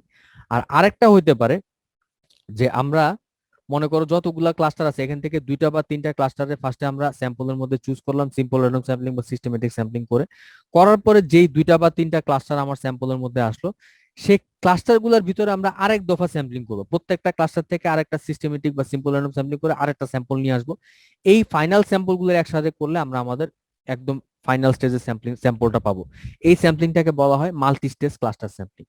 তো আমাদের রিয়েল লাইফে যখন কোনো বড় সার্ভে করা হয় এই স্যাম্পলিংটাকে খুব বেশি ইউজ করা হয় আমাদের প্রবাবিলিটিটাকে এনশিওর করার জন্য। আচ্ছা, এর বাইরে আরেকটা প্রবাবিলিটি স্যাম্পলিং হইতে পারে যেটা আমি তোমাদের ক্লাসে পড়াইনি, জাস্ট এক্সাম্পল দিছিলাম, সেটা হচ্ছে তোমার probability proportional to size sampling. এখানে করা হয় কি পপুলেশনের এলিমেন্ট যেই জায়গায় বেশি আছে সেখানে করা হয় কি তোমার প্রবাবিলিটিটা বাড়ায় দেওয়া হয় যেন ওই এলাকা থেকে তোমার স্যাম্পলের সাইজটা বেশি আসে। তো এই স্যাম্পলিংটাকে বলা হয় probability proportional to size sampling. এটা আমি তোমাদের সিলেবাসে রাখিনি, জাস্ট একটা আইডিয়া দেওয়ার জন্য এখানে বলছি। আচ্ছা, এগুলো হচ্ছে আমার প্রবাবিলিটি স্যাম্পলিং। এরপরে আছে আমার কিছু নন প্রবাবিলিটি স্যাম্পলিং। তোমাদের 3টা স্যাম্পলিং এর কথা ক্লাসে বলছিলাম, 3টা না 4টা স্যাম্পলিং এর কথা। প্রথমটা ছিল তোমার কনভেনিয়েন্স স্যাম্পলিং বা হ্যাফহ্যাজার্ড বা অ্যাক্সিডেন্টাল স্যাম্পলিং। এটা একদম বাজে একটা স্যাম্পলিং, যে মনে করো আমার ডাটা কালেক্ট করতে হবে, আমি যারে পাইছি সামনে তার কাছ থেকে ডাটা কালেক্ট করে ফেলছি আমার সুবিধা মতো। এই জন্য এই স্যাম্পলিংটাকে বলা হয় কনভেনিয়েন্স স্যাম্পলিং। আচ্ছা, স্নোবল স্যাম্পলিং বলে একটা জিনিস আছে, এটা বাচ্চাদের স্নোবল খেলার মতো, যে মনে করো আমি একজনের কাছ থেকে ডাটা কালেক্ট করলাম, করে বললাম যে আমি আরেকজনের ডাটা কার কাছ থেকে পাবো, তো সে তোমার আরেকজনের কাছে রেফার করবে যে এর কাছ থেকে ডাটাটা কালেক্ট করো। গেলাম স্নোবল ছুঁড়া মারার মতো তার কাছে গেলাম, ডাটা কালেক্ট করলাম। সেকেন্ড জনের কাছে ডাটা কালেক্ট করার পরে সেকেন্ড জন বললো যে আপনি এক কাজ করেন, আপনি অমুকের কাছে যান। তার পরিচিত আরেকজনের কাছে তোমার রেফার করলো, সেখানে যে ডাটা কালেক্ট করলো, ওই বাচ্চারা যেভাবে স্নোবল একজন একজনের কাছে ছুঁড়া মারে এরকম। তো যেই কারণে এই স্যাম্পলিংটাকে বলা হয় স্নোবল স্যাম্পলিং। আচ্ছা, আর ফাইনাল যেটা সেটা হচ্ছে তোমার জাজমেন্টাল বা পারপাসিভ স্যাম্পলিং। এটা হচ্ছে কি আমার যার কাছ থেকে ডাটা কালেক্ট করতে হবে, যে বৈশিষ্ট্যগুলো থাকলে একজনের কাছ থেকে ডাটা কালেক্ট করতে পারবো, এরকম বৈশিষ্ট্যের কারো যদি আমার চোখে পড়ে, যদি আমার জাজমেন্টে মনে হয় যে হ্যাঁ এই বৈশিষ্ট্যগুলো এই লোকের মধ্যে আছে, তাহলে আমি তার কাছ থেকে ডাটা কালেক্ট করে ফেলবো।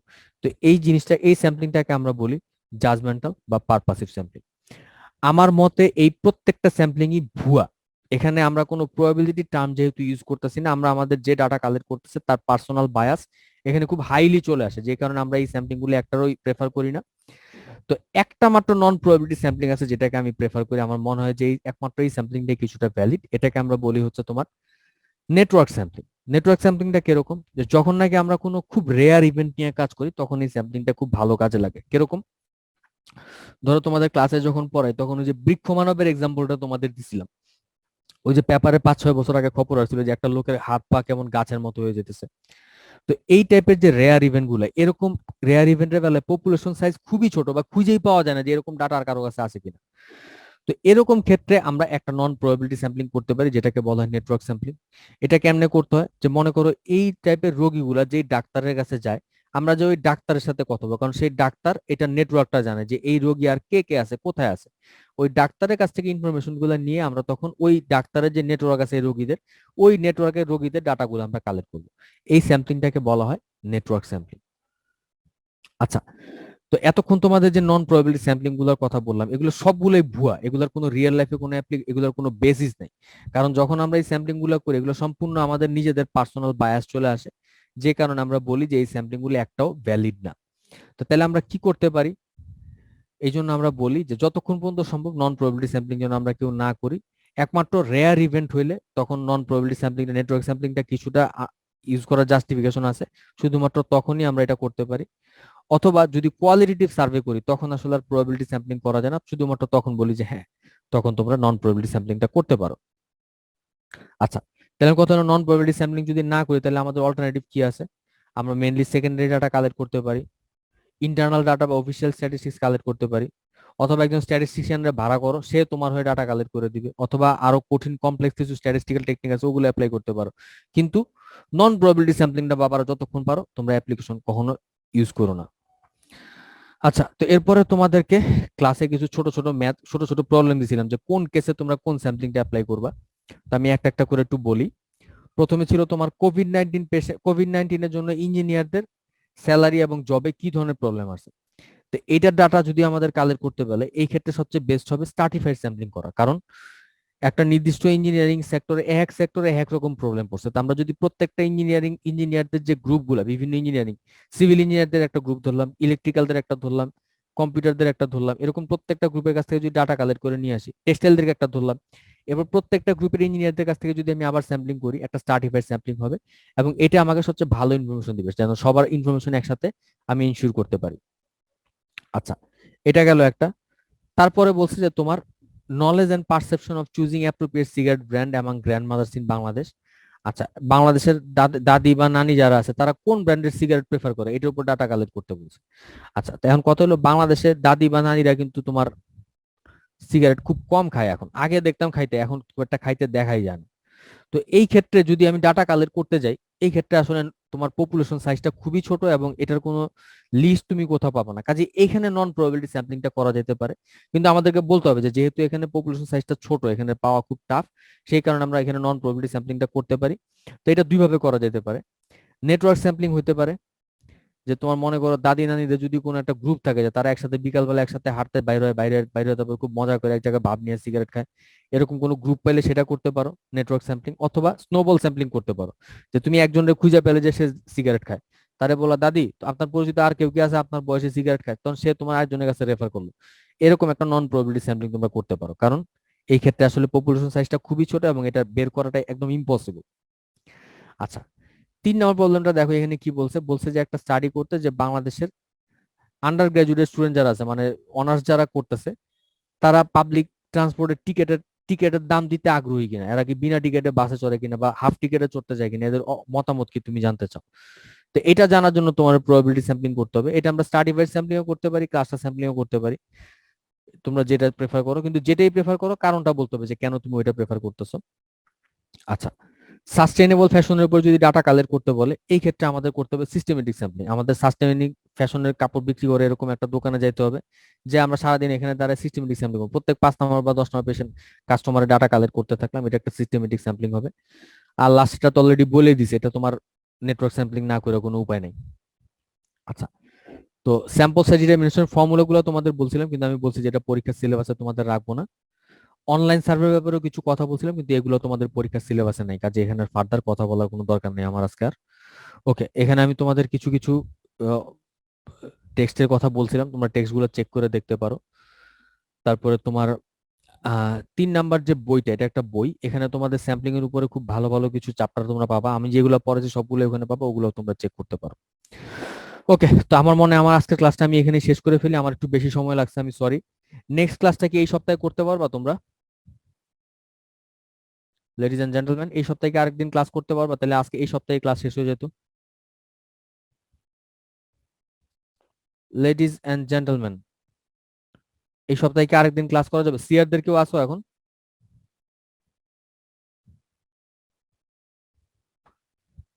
তোমাদের সিআর কেউ আছে এখন ক্লাসে? না স্যার, সিয়ারা কেউ নেই। সিআররা কেউ ক্লাসে নাই। আচ্ছা, এই সপ্তাহে তো মনে হয় তোমার রোজই বোধহয় ক্লাস থাকবে, আর সোমবার দিন তো বোধহয় বন্ধ, জন্মাষ্টমীতে ভার্সিটি বন্ধ থাকবে না? থাকার তো কথা, জন্মাষ্টমীতে ভার্সিটি বন্ধ থাকার কথা। আচ্ছা, আমি তোমাদের সিআরদের সাথে কথা বলি, আমি আমার আরেকটা ক্লাস নিব 1.5 ঘন্টা, 1.5 ঘন্টা আরেকটা রিভিউ নিলে ইনশাল্লাহ আমার শেষ হয়ে যাবে।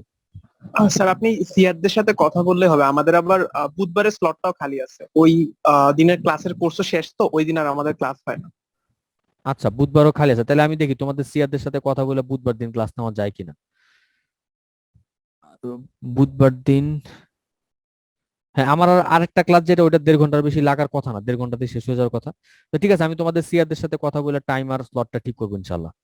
ওকে, তো তোমরা ভালো থেকো, আর আগামী সপ্তাহে হয়তো ক্লাস টেস্ট আমরা নিতে পারি, বা কাউসার সাথে কথা বলে আমি তোমাদের শিগগিরই জানাবো যে তোমার কবে কি করা যায়। ওকে, তাহলে আজকের ক্লাস এখানেই শেষ করতেছি। থ্যাংক ইউ ভেরি মাচ, ভালো থেকো, হ্যাঁ, আল্লাহ হাফিজ।